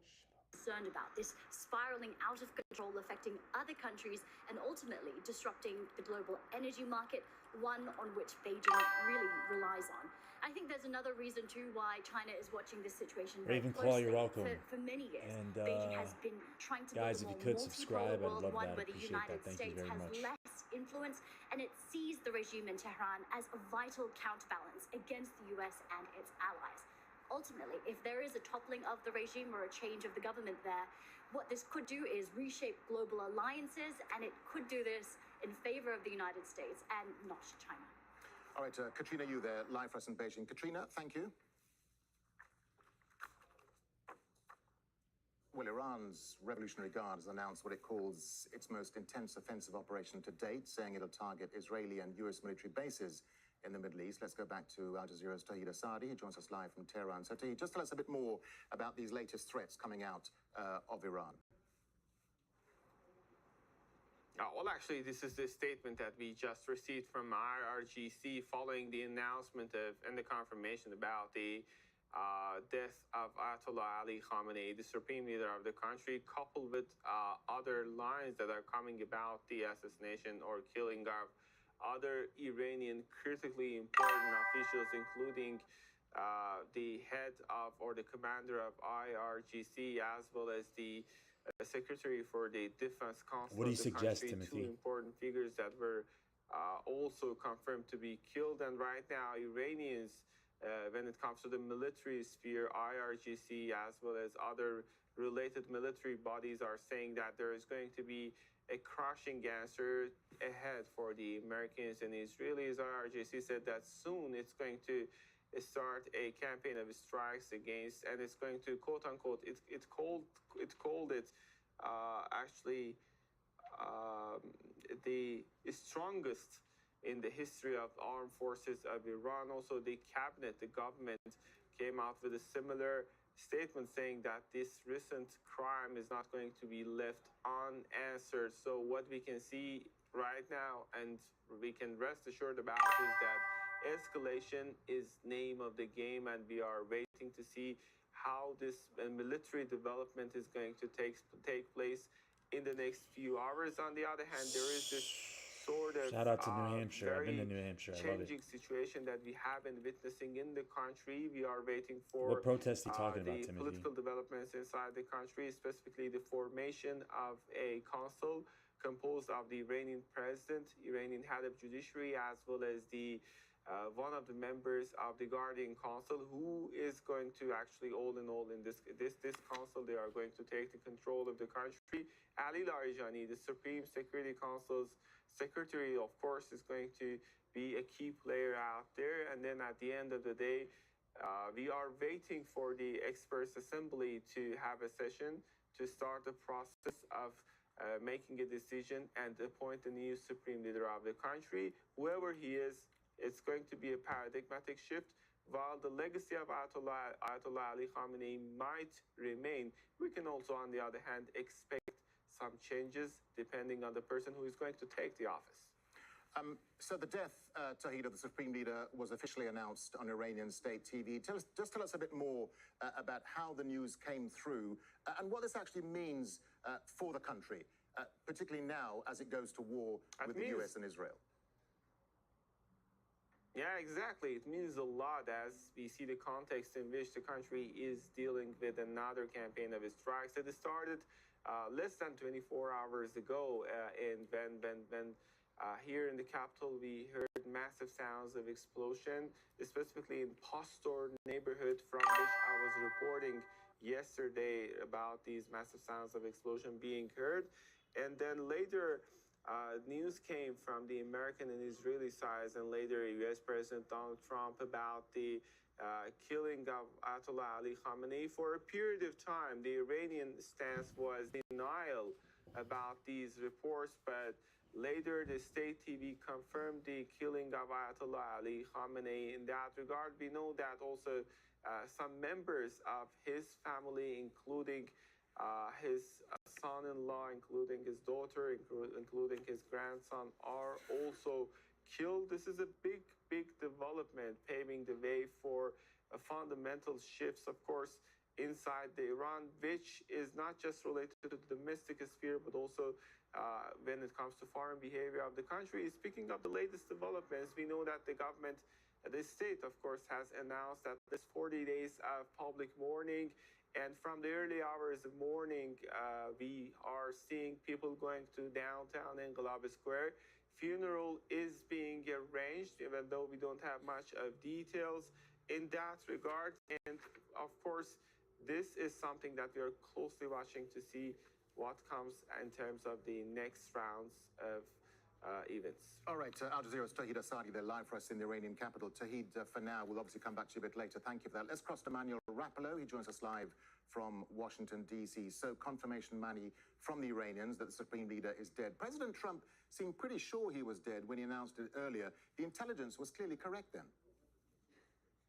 Good to be with you, Darren. Yes, the intelligence was correct there. President Trump not citing his source exactly on where he had heard that. Seemed as though, at least early on, President Trump was simply repeating the announcement by Israeli intelligence that Iran's supreme leader, Ayatollah Ali Khamenei, had been killed in a strike there.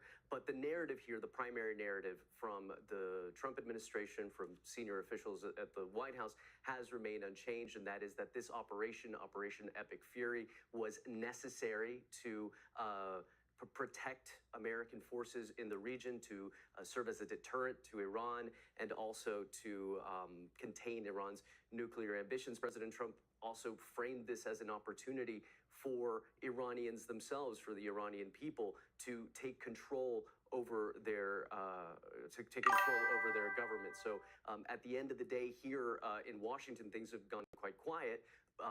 That's not to say that there will not be more questions for President Trump to answer in the morning, questions internationally, as well as this mounting pressure here domestically at home over whether or not the president was in his legal authority to launch this operation in coordination with the Israeli military against Iran. And Manny, what does the death of the Supreme Leader now mean for Trump and the war? I mean, does Trump now claim victory and bring combat operations to an end, and perhaps use the Venezuela model going forward, where you institute behavioral change in a current regime? I think in the short term here, President Trump is expected to do a victory lap over what has been accomplished so far in terms of the United States meeting those initial operational objectives, even though the killing of Iran's supreme leader was not one of those top named operational objectives. This is certainly something that President Trump is going to be claiming victory on right now, despite the fact that there is mounting pressure internationally against the U.S. government, despite the fact that within President Trump's own base, there are signs of fracturing from those who feel as though they've been betrayed by President Trump's own campaign in the lead up to the last election, where he had promised no foreign wars.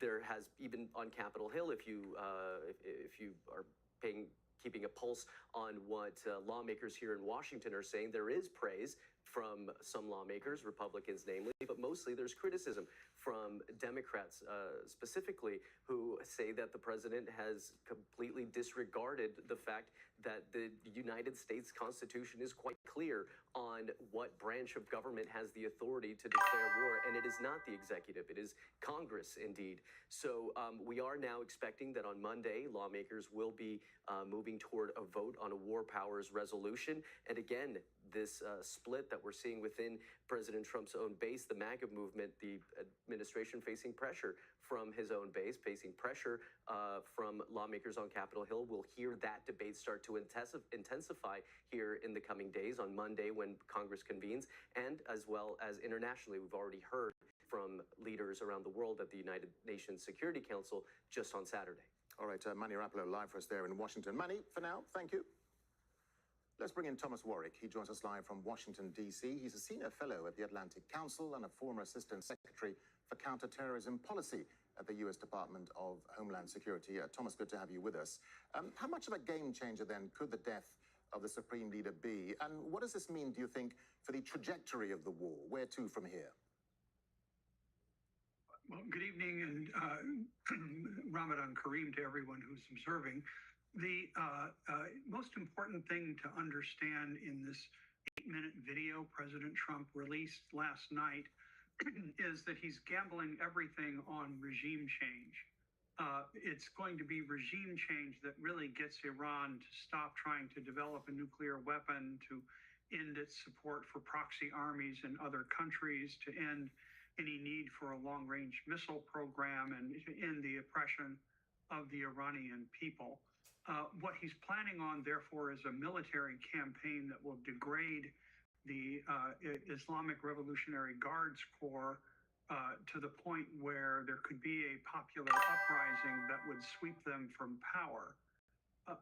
That's an unlikely proposition at best, but President Trump thinks he's going to be lucky enough to pull it off. And President Trump has described this as a massive and ongoing operation, his words, not mine. But I mean, Iran has responded quickly, attacking multiple US assets and Gulf countries. Remind us again how Trump is justifying the strikes. You talked about that 8-minute speech he gave on X. And what do you make of the Iranian response, Thomas? Well, so both President Trump's speech and the more carefully thought out speech that UN Ambassador Mike Waltz gave at the Security Council today went through the entire history of Iranian actions against the United States and its allies. And they're essentially saying international law is not protecting us from any of this. They're not protecting us from having our embassy seized. They're not protecting our troops in Lebanon, who are there on a peacekeeping mission, from being targeted by a suicide bomber. He walked all the way through the whole history of Iranian attacks on the United States and its allies and said, in effect, you can't do anything to stop any of this, so we're going to have to do it through military power. And that, in effect, is the justification that they are giving. They lump this under the umbrella of self-defense under Article 51 of the UN Charter. But what they're really saying is international law has failed us completely over 47 years, and enough is enough. Yeah, and President Trump was correct when he said that the Supreme Leader was dead, and the Israelis are now urging Iranians to rise up and seize the country. So what is Trump's endgame here, Thomas? Is it to have a behavioral change in the Iranian regime, similar to what happened in Venezuela, where President Maduro was taken out, but the regime stayed and is being urged to change its behavior? So what would victory then look like for Trump if he took on that model? Well, we all laughed at how he tried to tease out that he had some preference for the next Supreme Leader. Obviously, if he named anyone, that person would then have a whole bunch of targets drawn on his back. So what I think we're going to see is he is hoping to get somebody else who will negotiate with him and somebody that he could work with, like Dulce Rodriguez is to some extent in Venezuela today. But I have to be realistic. That's not likely to happen. In the case of Iran, the Islamic Revolutionary Guards Corps will do anything to stay in power, including killing tens of thousands of Iranian citizens, as they did about a month ago. And they're going to have a lot of say in who tries to come to power. So what Trump is gambling on is a split in the security services. That kind of a split is what brought Khomeini to power in 1979.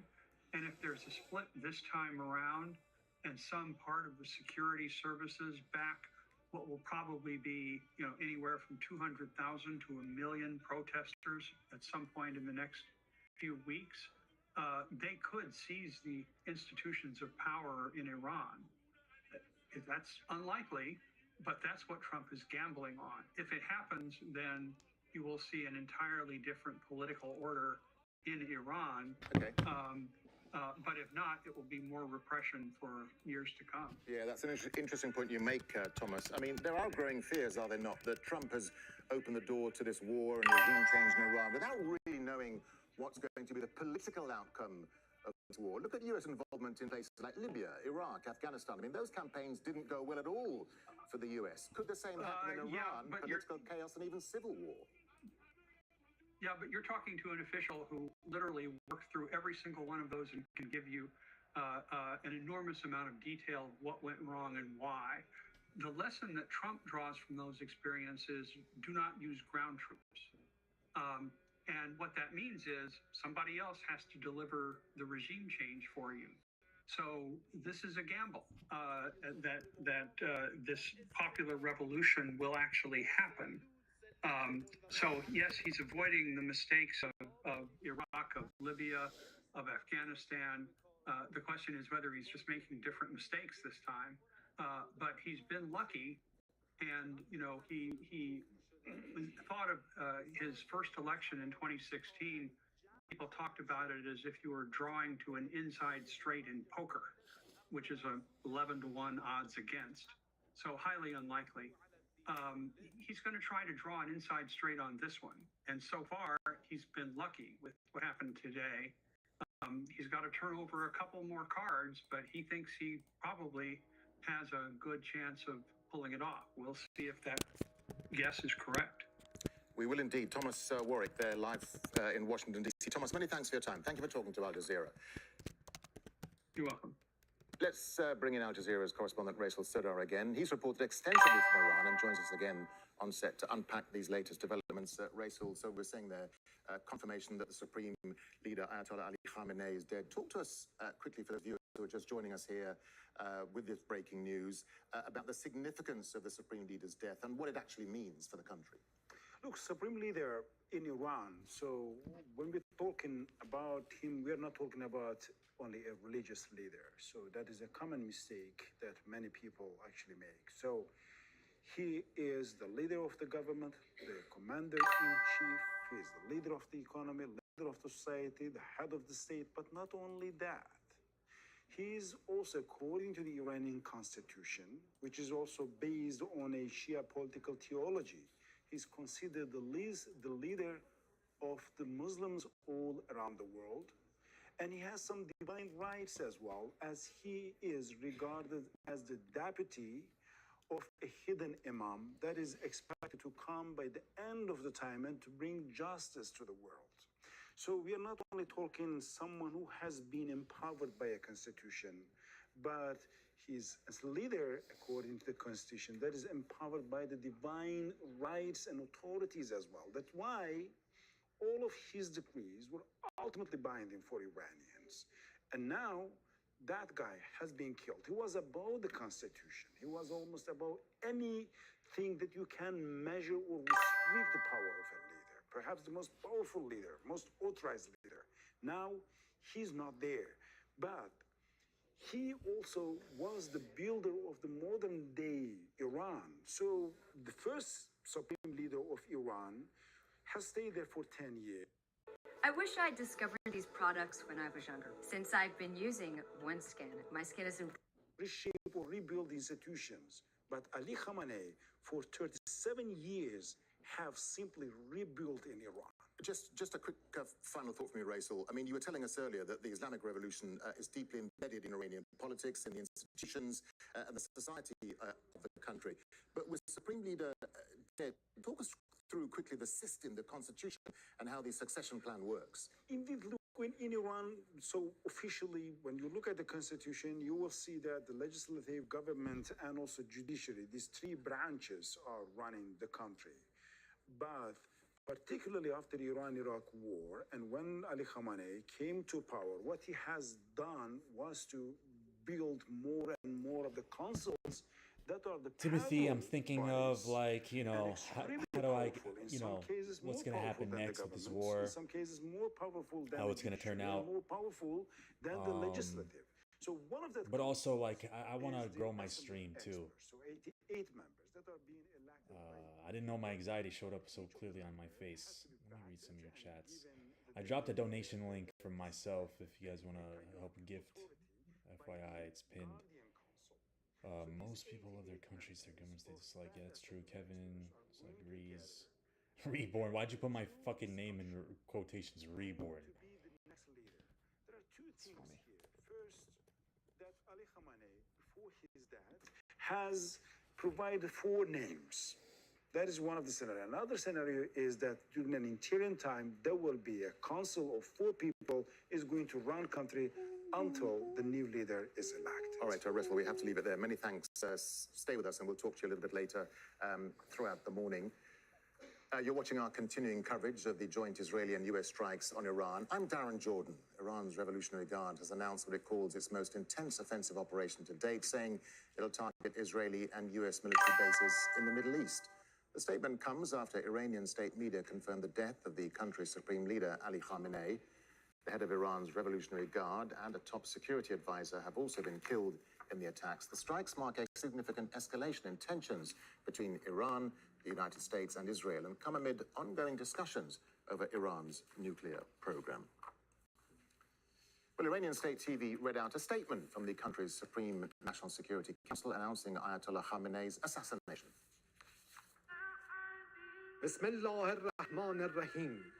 In the name of God, the noble soul of Imam Khamenei, leader of the great nation of Iran, the freedom seekers of the world, and the Islamic nations, has joined the highest paradise and reached his long-cherished wish of martyrdom in the holy month of Ramadan. Today, Iran, the Islamic nations, and freedom seekers in the world are grieving the evil attacks by the criminal Americans and wicked Zionists. Both the bloodthirsty enemy, who are intentionally oppressive, should know the awakened hearts of this world have found their way. And although these martyrdoms are costly for Iran and the Islamic world, it makes them more resistant and determined. And undoubtedly, the martyrdom of a personality of such great stature will begin a great uprising in the fight against the world's oppressors. Well, the developments are unfolding as a joint US and Israeli aerial campaign's been targeting Iranian military and government sites. Iranian media have reported more explosions in the capital, Tehran. In response, Iran has launched missiles and drones towards Israel and US military bases in the region. In a moment, we'll be getting the latest from Tehran on the announcement of the Supreme Leader's death. But first, Victoria Gatenby takes a look back at the life of Ayatollah Ali Khamenei. Born into a clerical family, Ali Khamenei studied at the religious seminary in Qom under the most prominent Shia scholars of the day, including Ruhollah Khomeini, who would later be the leader of the Iranian Revolution. Influenced by Khomeini's revolutionary ideas, Khamenei actively participated in anti-monarchy protests starting from 1963. He became a leading figure in establishing a new Iran after the monarchy was deposed in 1979. When the Iran-Iraq war broke out in 1980, the young Islamic Republic was struggling to establish itself both domestically and internationally. In 1981, Khamenei, a fiery orator in support of Khomeini, won the presidency.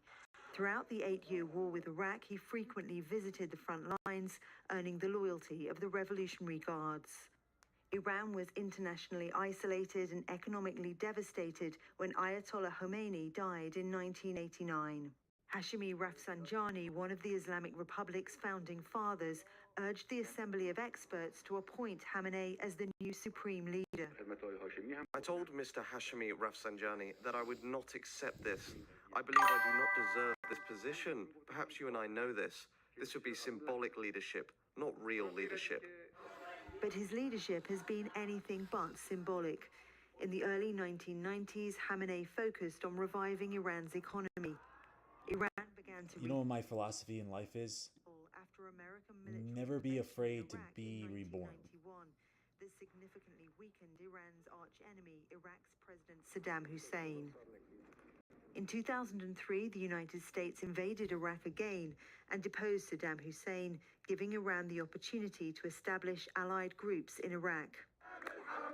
When the Arab Spring erupted in 2010, Iran supported Syrian President Bashar al-Assad's military suppression of the opposition, and its influence expanded in Syria, Iraq, Lebanon, and Yemen, which Iran refers to as the Axis of Resistance. At home, Khamenei favored conservative presidents throughout his tenure, but he frequently found himself at odds with presidents in a power struggle. Khamenei's leadership faced its strongest challenge during the 2009 presidential election, when many took to the streets for months claiming the election was rigged. The country faced socio-political tension and economic devastation as Western sanctions devastated its economy. Barack Obama's presidency raised hopes for improved ties. In 2015, Khamenei authorized then-President Hassan Rouhani to sign a nuclear deal with world powers, most notably the United States, under which Iran agreed to reduce its uranium enrichment in exchange for the lifting of Western sanctions. But the US withdrew from the agreement in 2018 under President Trump. Khamenei then directed officials to accelerate Iran's missile and nuclear programs. In 2020, the United States assassinated Qasem Soleimani, a staunch Khamenei supporter and commander of Iran's Quds forces, further deteriorating Iran's relations with the West. Amidst the economic crisis, discontent continued in Iran. In 2022, nationwide protests against Mahsa Amini's death in police custody after she was accused of violating the mandatory hijab laws were one of Khamenei's biggest challenges. After the Hamas-led attack on October the 7th, 2023, Israel targeted Iranian officials, including its embassy in Damascus, in April 2024. Iran responded by launching hundreds of drones into Israeli territory. In the following months, Israel assassinated Hamas's political bureau chief, Ismail Haniyeh, in Tehran and killed Hassan Nasrallah, the Secretary General of Hezbollah and Iran's most important ally in the region. Iran retaliated by firing nearly 200 ballistic missiles at Israel. A ceasefire was implemented after 12 days. Khamenei called for regional cooperation to stop Israel. The policies adopted by our enemy are to sow the seeds of division and sedition, to drive a wedge among all the Muslims. They are the enemies of the Palestinians, Lebanese, Egyptians, Yemenis, Syrians, and Iraqis. Tensions flared up again after protests broke out in Iran in December 2025, first against the plummeting currency, then anti-government protests spread across the country. President Trump said he would attack Iran if it executed hundreds of protesters. Washington began a rapid and large-scale military buildup in the region, and Ayatollah Khamenei warned that any military conflict would not be contained within Iran's borders. To anyone who seeks to attack, the Iranian nation will deliver a strong blow.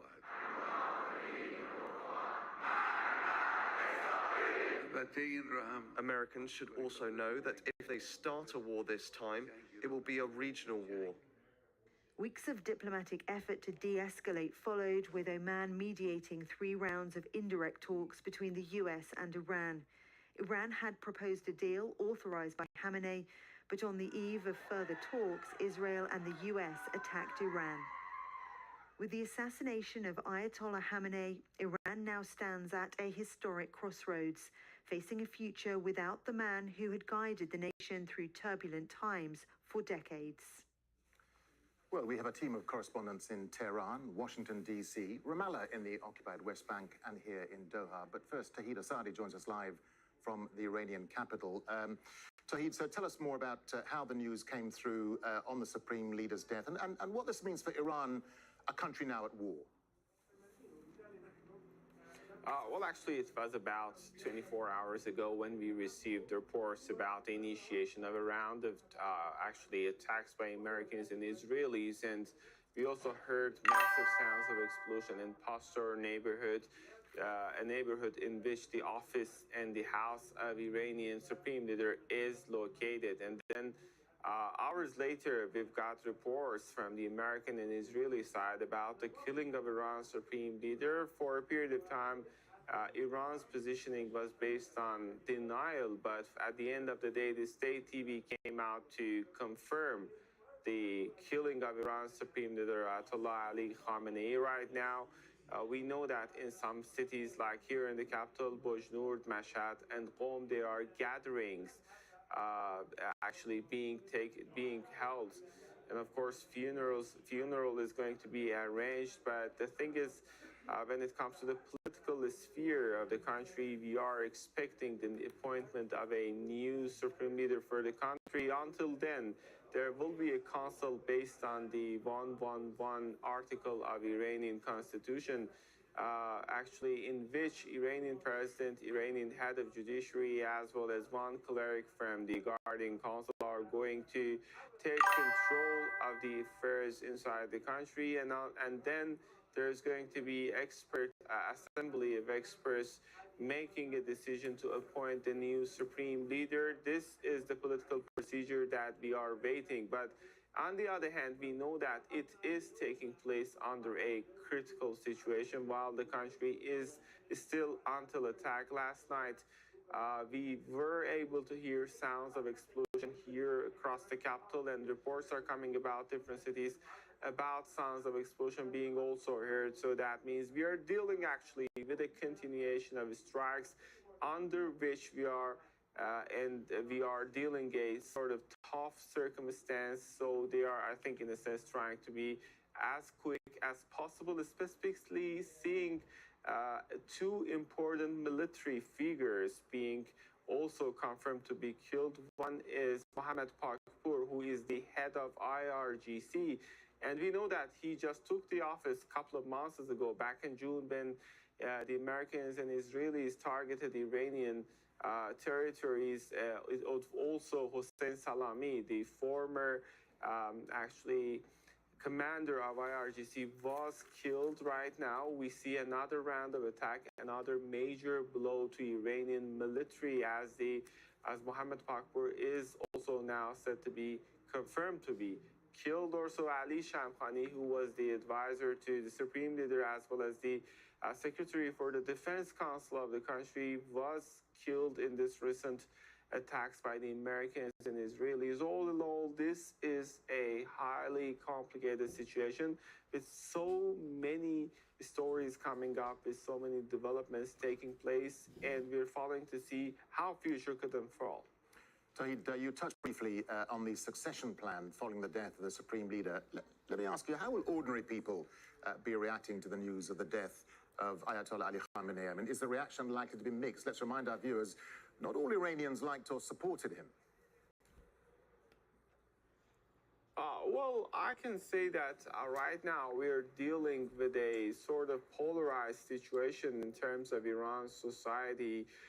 We have to keep in mind that in December we saw a massive protest taking place in the country, initially driven by the hardships, economically speaking, that people were facing, but later on it turned out that there are also other political and social demands, and there is this public dissatisfaction in a certain proportion of the Iranian society. That goes without saying on the one hand. And on the other hand, also there is this pro-state demonstration taking place over the past few weeks from occasion to occasion. So the state was trying to, in a sense, flex its muscles to indicate that it has got the public support. But still, we can rest assured that another part of the society is not that much pro-state, and on that, as I told you earlier, we see this polarized situation in Iranian society. But regardless of the camps people might be belonging, the anti-government or pro-government or the gray zone, There is right now this fear and this frustration and this concern about the future and destiny of the country as people are seeing the shadow of the war right now being translated into act of the war. And right now, the stakes are even higher compared to the time when we saw the war in June because of this military major buildup by the Americans and also the rhetoric from Tehran, the rhetoric from IRGC in particular, that they're saying they're starting a new wave of attacks against the Israelis. And it goes without saying that This guy's voice is annoying the fucking shit out of me. This guy's voice is fucking pissing me off. That goes without saying. Fucking pissing me off, dude. Fucking hear it.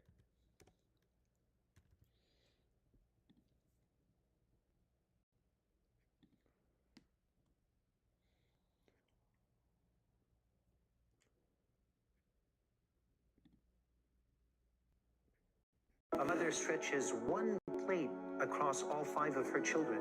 A father skips meals.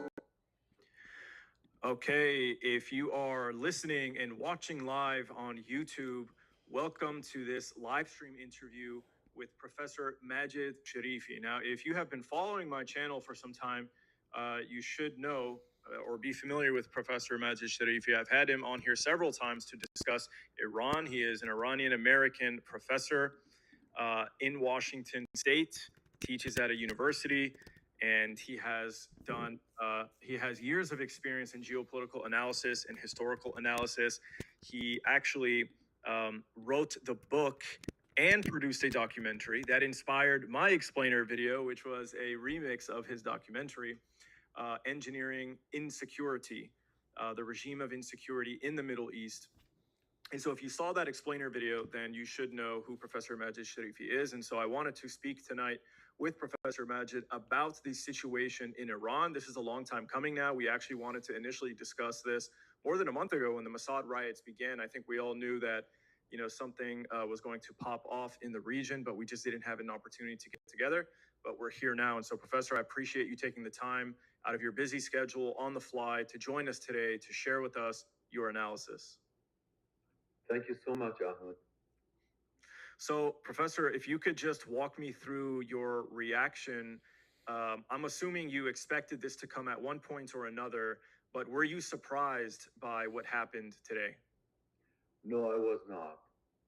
We have talked about this, and it was already set to go, and all the negotiation and discussions and pretension of negotiation, and of course, negotiation for the goal of submission and total surrender was never in the card if anybody looked at this situation from a realistic point of view, and that wasn't. And when you have a Steve Witkoff and Jared Kushner, two Zionist activists, being the chief negotiators of President Trump, and then we got, Marco Rubio and Graham and Trump and the rest of the administrations, which are very, very war-oriented.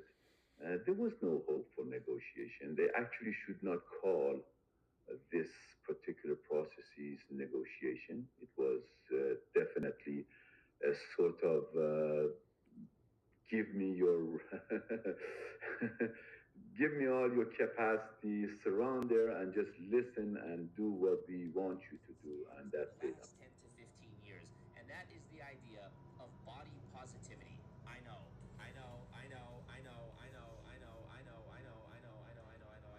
Stop. I'm sorry.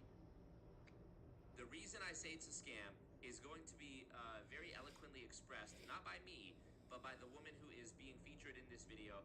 This video is called Confessions of a Former Body Positivity Influencer, 504K views 12 days ago, published by New York Times. Let's see what she has to say. I used to be a body positivity influencer, preaching a simple message: love yourself at any size.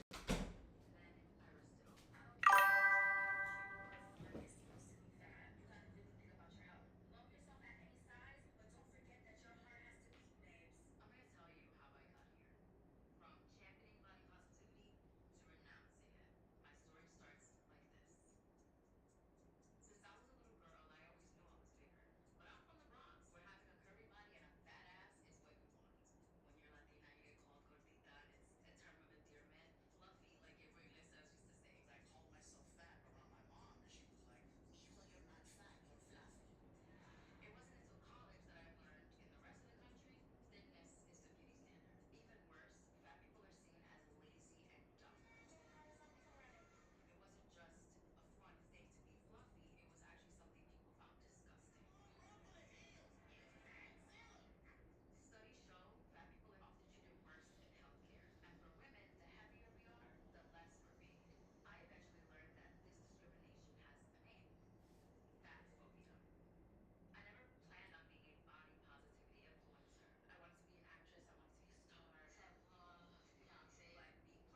me stream.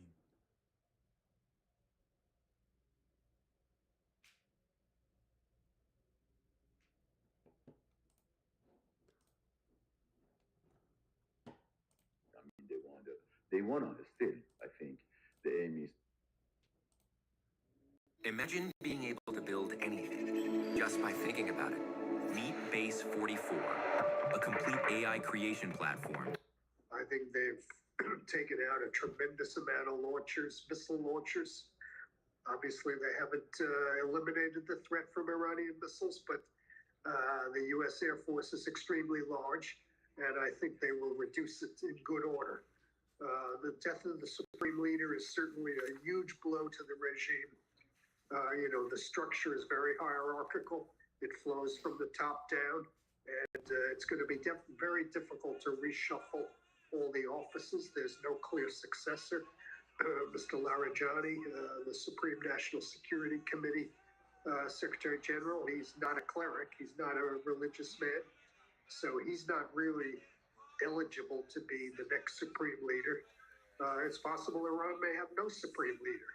They may not, the Constitution calls for one, the Iranian Constitution, but it's possible they might just drift on without a supreme leader. Yeah, I mean, which would leave. Yeah, I was going to jump in and say that President Trump has described this as a massive and ongoing operation. I mean, his words, not mine. But Iran has responded quickly, attacking multiple U.S. assets and Gulf countries. Remind us, Kenneth, how Trump is justifying the strikes, and what do you make of the Iranian response in return, then? Well, they've launched some missiles. Yeah, they haven't hit too much yet, but they might, absolutely. The justification, again, it's on a threat grounds that Iran's missiles might be able to hit the United States. It's on the grounds that Iran was rebuilding its nuclear program. These are grounds that don't really justify the threshold of imminent threat that would normally justify a preventive or preemptive attack like this.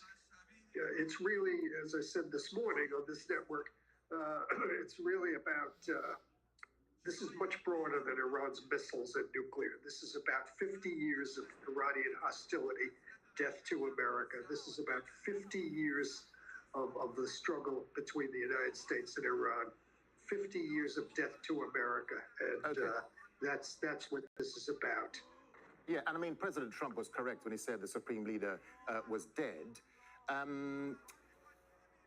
The Israelis are urging the Iranians to rise up and seize the country. So what is Trump's endgame here? Is it to have a behavioral change in the Iranian regime, similar to what happened in Venezuela, where Maduro was taken out, but the regime stayed and was urged to change its behavior? So what would victory then look like for Trump? Well, it's unclear what Trump really necessarily wants. It's clear what he wants. He wants the regime out. And I believe this will not end until the regime is either out or drastically changes its behavior. It's possible there may be a de-escalation, but then we'll be back at it in 6 months. This is not going to end until this regime is gone. I think Trump has gone far enough that it's going to be very difficult to explain to the American public why he's taken these strikes last year, now this year, and the regime is still there. I think this has, for Trump's purposes, this has to end with the regime gone.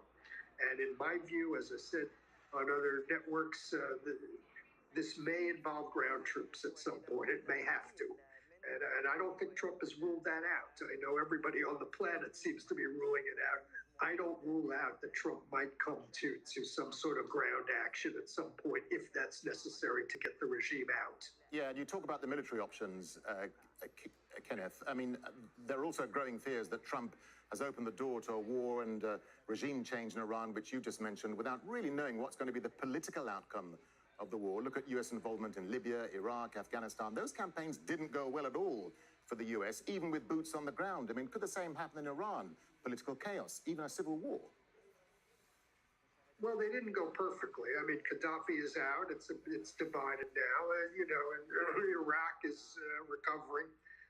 It's a mixed picture. I don't think it's universally a negative picture, but you're quite right. The public did not expect there would be a campaign for regime change in Iran at this point. But as I mentioned, Mr. Trump recited the litany of Iranian attacks against the United States over a 50-year period. And the American public remembers a lot of these attacks. They understand we've had this difficulty with Iran for 50 years.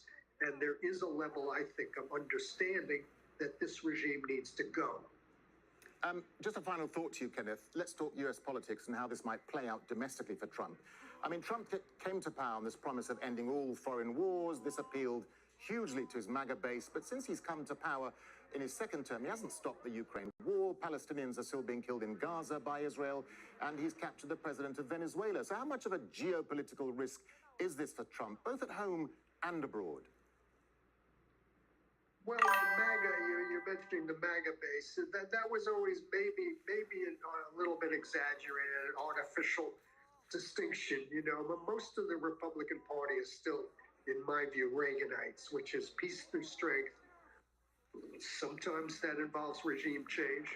I don't think there's a huge majority in the Republican Party to say stay out of these wars and we can't have any casualties. And I think most of the base of the party is still very much to get rid of bad guys like Khamenei, like others, get rid of these bad guys. I think that the party generally supports that.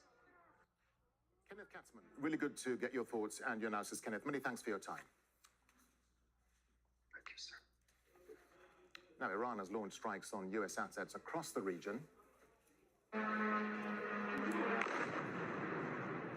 Iranian drones have struck several residential buildings in Bahrain's capital. It's not yet known if there are any casualties.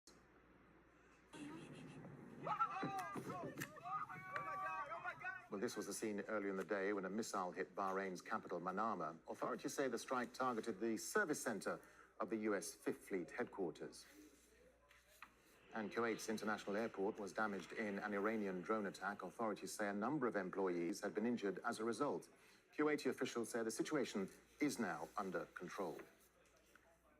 And these are the scenes from the United Arab Emirates, the UAE. Iran has struck Jebel Ali port in Dubai. While the port isn't a formal military base, it's the busiest port in the Middle East, and it's one of the most frequently used overseas ports of call for the US Navy, regularly hosting US aircraft carriers and other support vessels.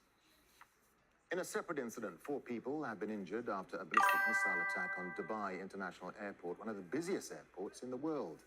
The UAE government denounced that strike, calling it a blatant attack.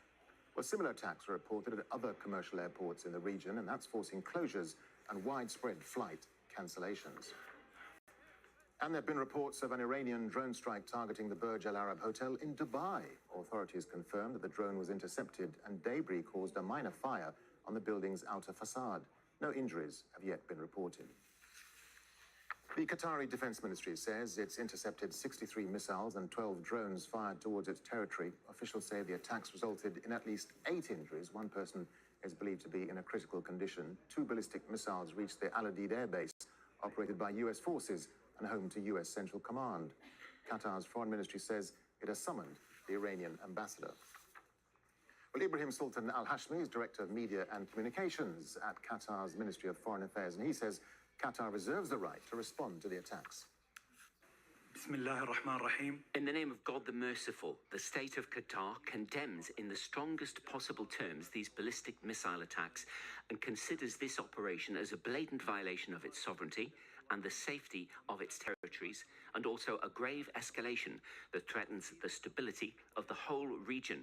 The Ministry of Foreign Affairs has already affirmed in an official statement that it reserves its full right to respond in accordance with international law and with the Charter of the United Nations in proportion to the size of the attacks in order to protect its sovereignty and to protect its higher interests. Al Jazeera's Axel Zanovich has more now from Doha. We've seen different waves of attacks, Iranian attacks on the Qatar's territory. The latest one that we saw several hours ago was probably one of the loudest here, and we've seen a large number of between 15 and 20 explosions in the sky above Doha. And what we understand, that Qatar's air defense systems have been deployed throughout the night as well. Like that was the situation throughout the day.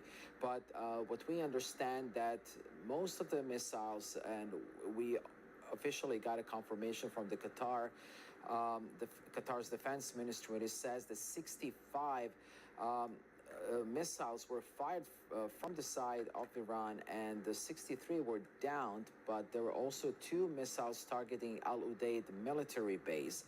And as I said, at the center of these defense systems is definitely the Patriot system here, and it works in a way, it detects potential threat, whether it's a drone, whether it's a cruise missile or ballistic missile. It fires before even that threat lands on a territory, but also Patriot systems got some limitations in sense that if there are several drones at the same time fired from one side, and it's going to be extremely overwhelming for the system to detect all these potential threats. That could be one of the reasons why 2 missiles targeted Al Udeid military base, but also another radar systems here in Doha. Well, the spokesman for Iran's Ministry of Foreign Affairs told Al Jazeera that Iran should not be blamed for its strikes on other countries in the region.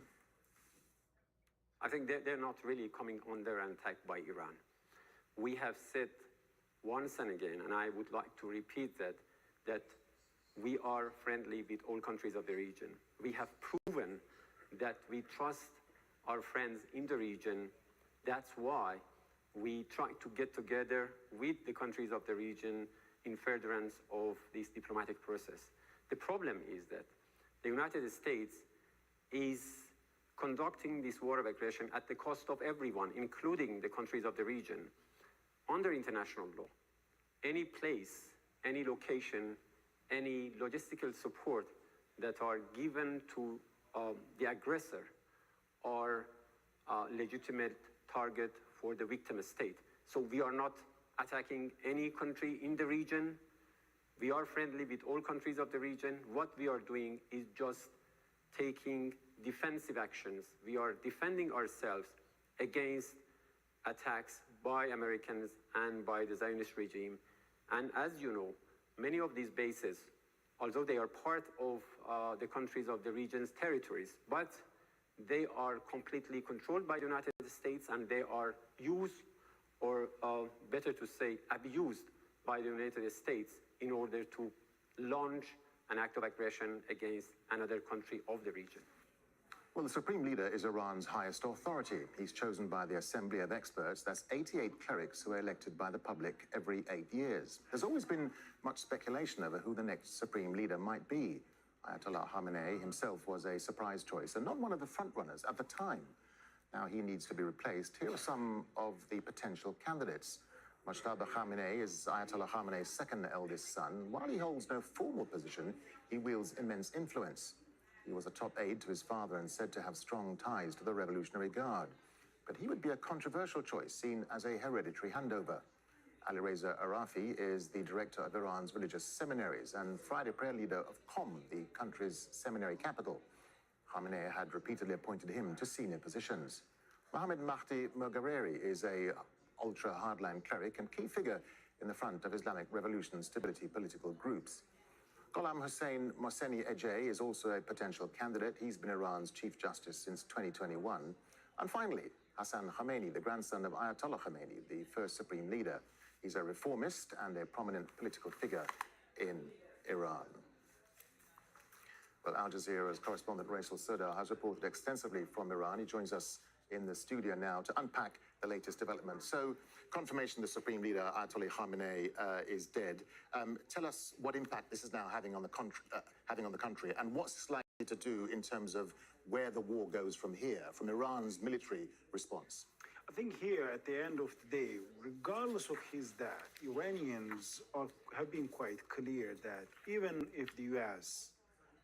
Strikes are limited, Iran's response is going to be like a full-fledged war. And the reason for that is there has been lots of Iranian policymakers that believe that after October 7th, 2023, Iran's response to the escalation of the U.S. and Israel has always been de-escalation, and that has encouraged further attacks on Iranian assets across the region, in Lebanon, in Syria, and then finally in the country last June. And so the belief is that, so from now on, there is nowhere to go. And we have to respond with our full military might to reestablish our deterrence. That's why now they are going to mobilize all of their capabilities and capacities. Whether it's going to be enough really to put a deterrence there or not is a different case because Turn your selfies into professional headshots today. With Insta Headshots, you can elevate your professional image without the hassle or the cost of a photo shoot. Because we're confident you'll love your new look, we guarantee satisfaction. And all it takes is 3 quick steps. Start by uploading a few of your selfies, then pick your backdrops and let our AI work its magic on hair, makeup, lighting, and wardrobe. In no time, you can review all of your options and download your favorites. Insta Headshots, trusted by top professionals like you.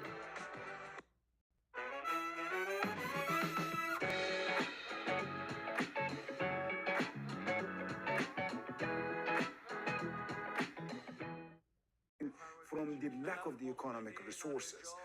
However, now that the head of the state is killed, and not only as head of state as a political position, but it's also a theological position for the Shia Muslims in the world. So, and that head of the theological position, who is believed to be the representative of the hidden imam, that's going to come at the end of the time, bring the justice to the world. So, Iranians are going to respond with their whole capacity, with their full military capabilities. That is quite clear. To reestablish the deterrence and also to make sure that the next leader is not going to be targeted. So let's talk briefly about the Revolutionary Guard Corps, the IRGC. How will they affect the election of the new Supreme Leader, Rasul? Because they are a hugely influential body, aren't they? Indeed, indeed. So Revolutionary Guards have been formed through the Iran-Iraq War, which has started in 1980 and then ended in 1988. So then, when Ali Khamenei actually has been elected as the new Supreme Leader, one of the institutions that he has invested heavily and also trusted heavily is the Revolutionary Guard. So simply, it was a symbiotic relationship between them. So he was feeding the Revolutionary Guards, and the Revolutionary Guards were giving him the power. So this mutual relation between the two have enhanced both parties tremendously. Now the Revolutionary Guards are controlling 1/3 of the country's economy. They're controlling the intelligence, they're controlling the banking, oil, gas, mining industries. And they are extremely powerful when it comes to the political decision-making processes. So just a little bit ago, you have run some of the names like Hassan Rouhani, Hassan Khomeini, some Ajay, and some of other names that potentially could be the successor of the Ali Khamenei. So I will say, well, actually, the next leader is going to be IRGC. Because in 1989, when Ali Khamenei has been elected as the Supreme Leader of the country, there were no Revolutionary Guards that much powerful yet. They were still taking a shape. And so he was elected by civilians relatively.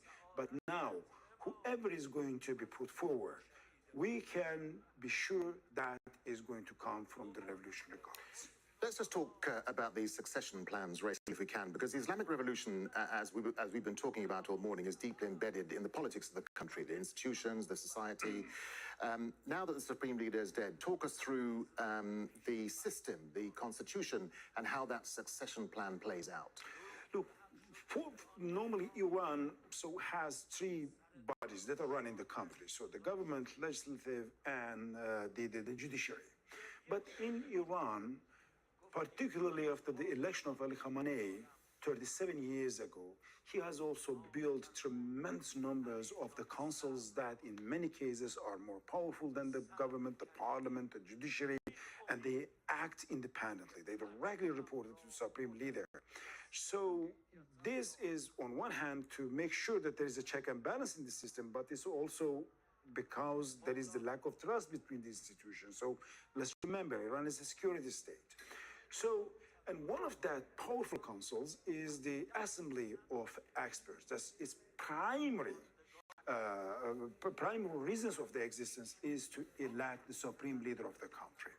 And it's 88 members political body. So this political body is going to come, and these are just all the religious figures, and they're going to put the names and discuss on that, and then it's going to be elected. In that sense, actually, it's a selection, not an election, because it's not going through the popular vote of people. So there will not be the ballot boxes and asking Iranians who you want to see as your next leader. So it's going to be 88 people who have been vetted by the Guardian Council, another council, and these guys are going to come and select that. But in up until that time, there will be a new council being including the president, the head of the judiciary, and also one member of the Guardian Council. 3 people are going to run the country for an interim period of time until the Assembly of Experts come up with a final name. Russell, talk to us about Ali Khamenei's life and what sort of legacy he leaves behind. I mean, let's remind our viewers, he was loved and adored by everyone in Iran, given the sanctions, the wars, the social turmoil that's hit this country over many, many years now. Indeed, he was an extremely controversial figure. So throughout his tenure, we have seen that he has been loved and, by the way, admired by millions of people, but also hated by some other millions. So in that sense, he was a controversial figure. One thing should be kept in mind. He is the builder and the architect of the modern day Iran. Any state institutions, particularly their strategic institutions, any security apparatuses that you can imagine, and also any individual now, the senior individuals in the country that are running the state's affairs, have been either formed, built, or appointed by Ali Khamenei. So in that sense, he's the founding father of the modern Iran. On the other hand, one thing has made him different than the previous one. So the previous, or the first supreme leader of Iran was Khomeini, Ayatollah Khomeini, who was regarded as a charismatic leader. And when Ali Khamenei has been elected, he knew that he lacks that charisma. So what he has done was to enhance the security apparatuses and to rely on them. So he enhanced the state, but at the cost of people. And that has created a gap between people and the state. So a kind of lack of communication. So the divergence of the positions between people and the government. And that has been the source of the tensions. So that's why, by the time, he has been more and more unpopular in Iran. All right, Rachel, many thanks for your analysis. We'll obviously come back to you later on throughout the morning on this. Now, countries and regional powers have reacted to the joint military operation on Iran. Spanish Prime Minister Pedro Sanchez says his government rejects the military action against Iran. The EU's foreign policy chief, Kaja Kallas, has called the developments in the region perilous, but also says the Iranian government poses a serious threat to global security. Meanwhile, Russia has urged an immediate end to the attacks on Iran. Moscow says the situation must be returned to the path of political and diplomatic settlement. The Chinese Foreign Ministry has called for an immediate stop of the military actions and resumption of dialogue and negotiation and efforts to uphold peace and stability in the Middle East. Well, China was one of the countries that called for that emergency UN meeting. It voiced deep concerns about the US-Israeli strikes in Iran. Let's get more on this from Katrina Yu, who joins us live from the Chinese capital, Beijing. Katrina, so China voicing deep concerns over these strikes. What more have Chinese officials been saying, Katrina? Yes, deep concern from Beijing. Not surprising, it is one of the few major economies in the world that did maintain a good, robust relationship with Iran, a good trading relationship. It was a major buyer of Iran's oil, and because of this, it was said to be propping up the regime in Tehran by providing this economic lifeline. Now, China, for its part, was not expecting a regime change anytime soon. They just had the Iranian president visit China last September. They had signed a cooperation plan that was supposed to last at least another 20 years. So China is definitely watching this very closely. It's called for an immediate halt to these attacks. It says that Iran's sovereignty, its territory should be respected. It said that all parties should return to the negotiating table in order to preserve the stability of the Middle East. I think that really is what Beijing is most concerned about. It does not want to see this conflict spiral out of control, affecting other countries, and therefore disrupting the global energy market on which it really relies. Also, China is looking at this long term. Beijing has spent years now trying to build a more multipolar world, one where the United States is less influential. And it saw Tehran, it sees the regime there as a vital counterbalance to the West, Western allies. And so if the regime does topple and there is a change of government, this would be very concerning to Beijing because, as they see it, this may reshape global alliances in favor of Washington and not of Beijing. All right, so Katrina, you're live for Send Beijing. Katrina, thank you. Well, the United Nations Secretary General has described the US-Israeli attacks and the Iranian response as a grave threat to international peace and security. Antonio Guterres was speaking during an emergency meeting of the UN Security Council. Members were sharply divided over who was to blame. Al Jazeera's Gabriel Azondo reports from UN headquarters in New York. During a 2-hour emergency session of the UN Security Council, Iran's ambassador to the UN said his country's retaliatory strikes in the region are aimed at curtailing threats against his country. All bases, facilities, and assets of the hostile forces in the region shall be regarded as legitimate military objective within the framework of Iran's lawful exercise of self-defense. Iran will continue to exercise its right of self-defense decisively and without hesitation until the aggression ceases in full and unequivocal terms. Bahrain, speaking on behalf of the Gulf Cooperation Council, rejected any Iranian justification for targeting its regional neighbors. GCC countries strongly condemn and denounce this Iranian wanton aggression, and we reaffirm that targeting civilians and civilian infrastructure is condemned and rejected by all international and human standards. Many members of the council were critical of the U.S.-Israeli strikes taking place as negotiations were ongoing, something the UN's top diplomat alluded to.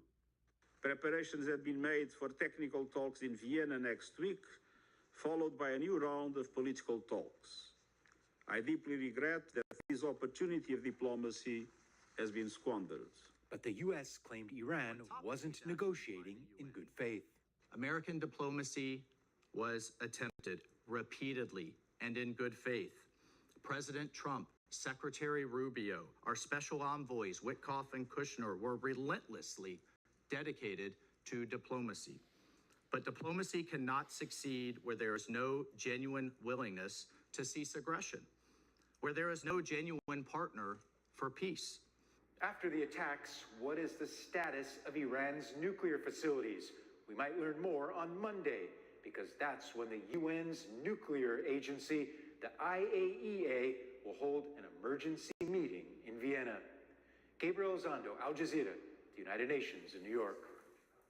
Now, in the US, congressional reaction to the attack on Iran is split along party lines. Nearly all Republicans call the airstrikes long overdue and justified, while Democrats say the strikes violate the US Constitution. Al Jazeera's Roslyn Jordan reports. Administration attacked Iran on Saturday in the middle of ongoing negotiations over Iran's nuclear ambitions and without full consultations with all members of the U.S. Congress beforehand. Nearly all Republicans cheered on President Donald Trump's decision as key to protecting national security. Senate Majority Leader John Thune: I commend President Trump for taking action. House Speaker Mike Johnson: Iran is facing the severe consequences of its evil actions. House Intelligence Committee Chair Rick Crawford: the safety and security of Americans and our allies are on the line.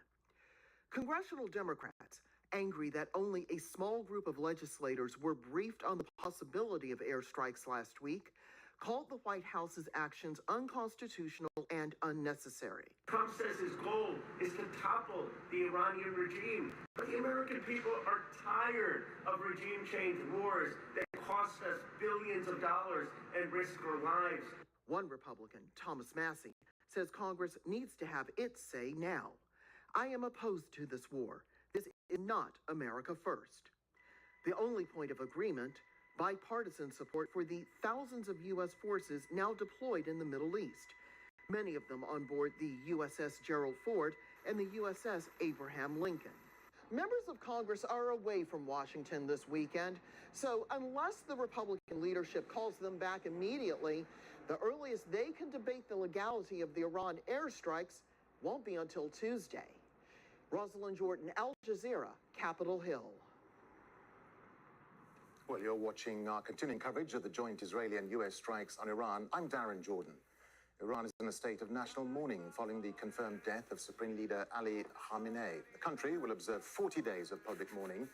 The head of Iran's Revolutionary Guard and a top security advisor have also been killed in the attacks. In response, the Corps has declared what it called its most intense offensive operation yet, saying it'll target Israeli and US military bases in the Middle East. And more strikes have been reported in Gulf states on Sunday morning. Well, Iranian state TV shared a statement from the country's Supreme National Security Council announcing Ayatollah Khamenei's assassination.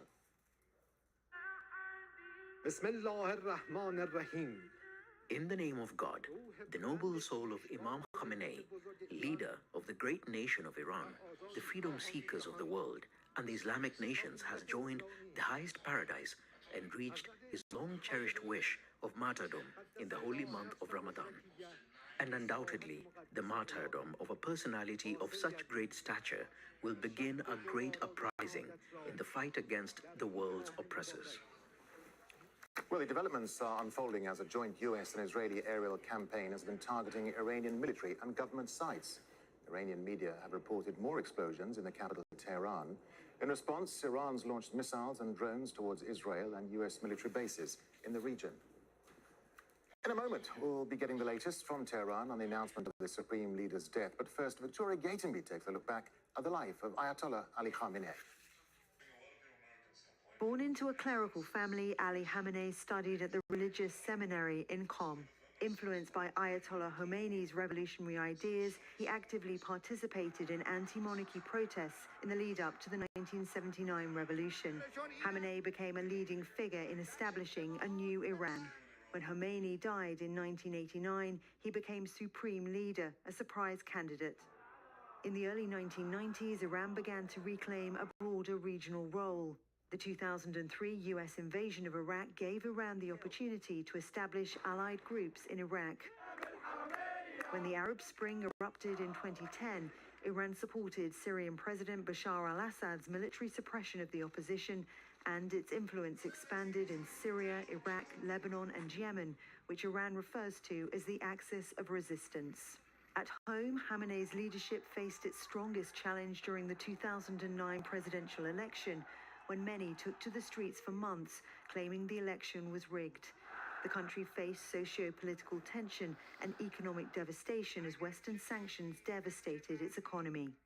In 2015, Khamenei authorized Iran to sign a nuclear deal with world powers, most notably the US, under which Iran agreed to reduce its uranium enrichment in exchange for the lifting of Western sanctions.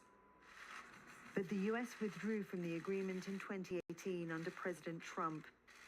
In 2020, the United States assassinated Iranian commander Qasem Soleimani, further deteriorating Iran's relations with the West. In 2022, there were nationwide protests against Mahsa Amini's death in police custody after she was accused of violating the mandatory hijab law. After the Hamas-led attack on October 7, 2023, Israel targeted Iranian officials, including its embassy in Damascus. Israel assassinated Hamas's political bureau chief Ismail Haniyeh in Tehran and killed Hassan Nasrallah, the Secretary General of Hezbollah, Iran's most important ally in the region. Iran retaliated by firing nearly 200 ballistic missiles at Israel. Khamenei called for regional cooperation to stop Israel. The policies adopted by our enemy are to sow the seeds of division and sedition, to drive a wedge among all the Muslims.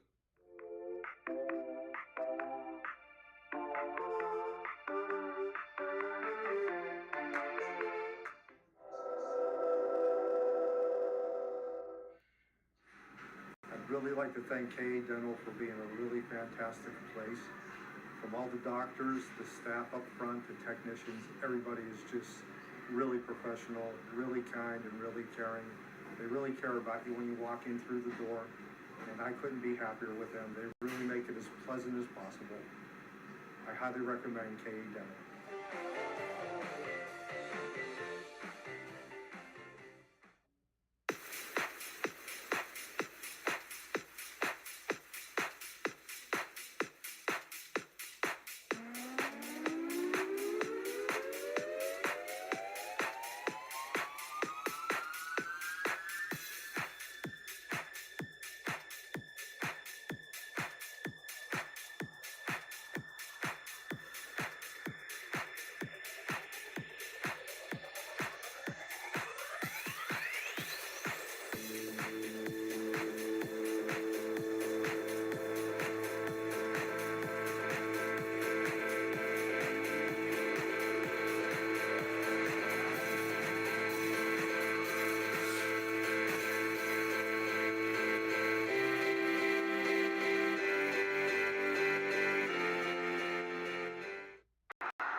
Americans should also know that if they start a war this time, it will be a regional war. Weeks of diplomatic effort to de-escalate followed, with Oman mediating 3 rounds of indirect talks between the US and Iran.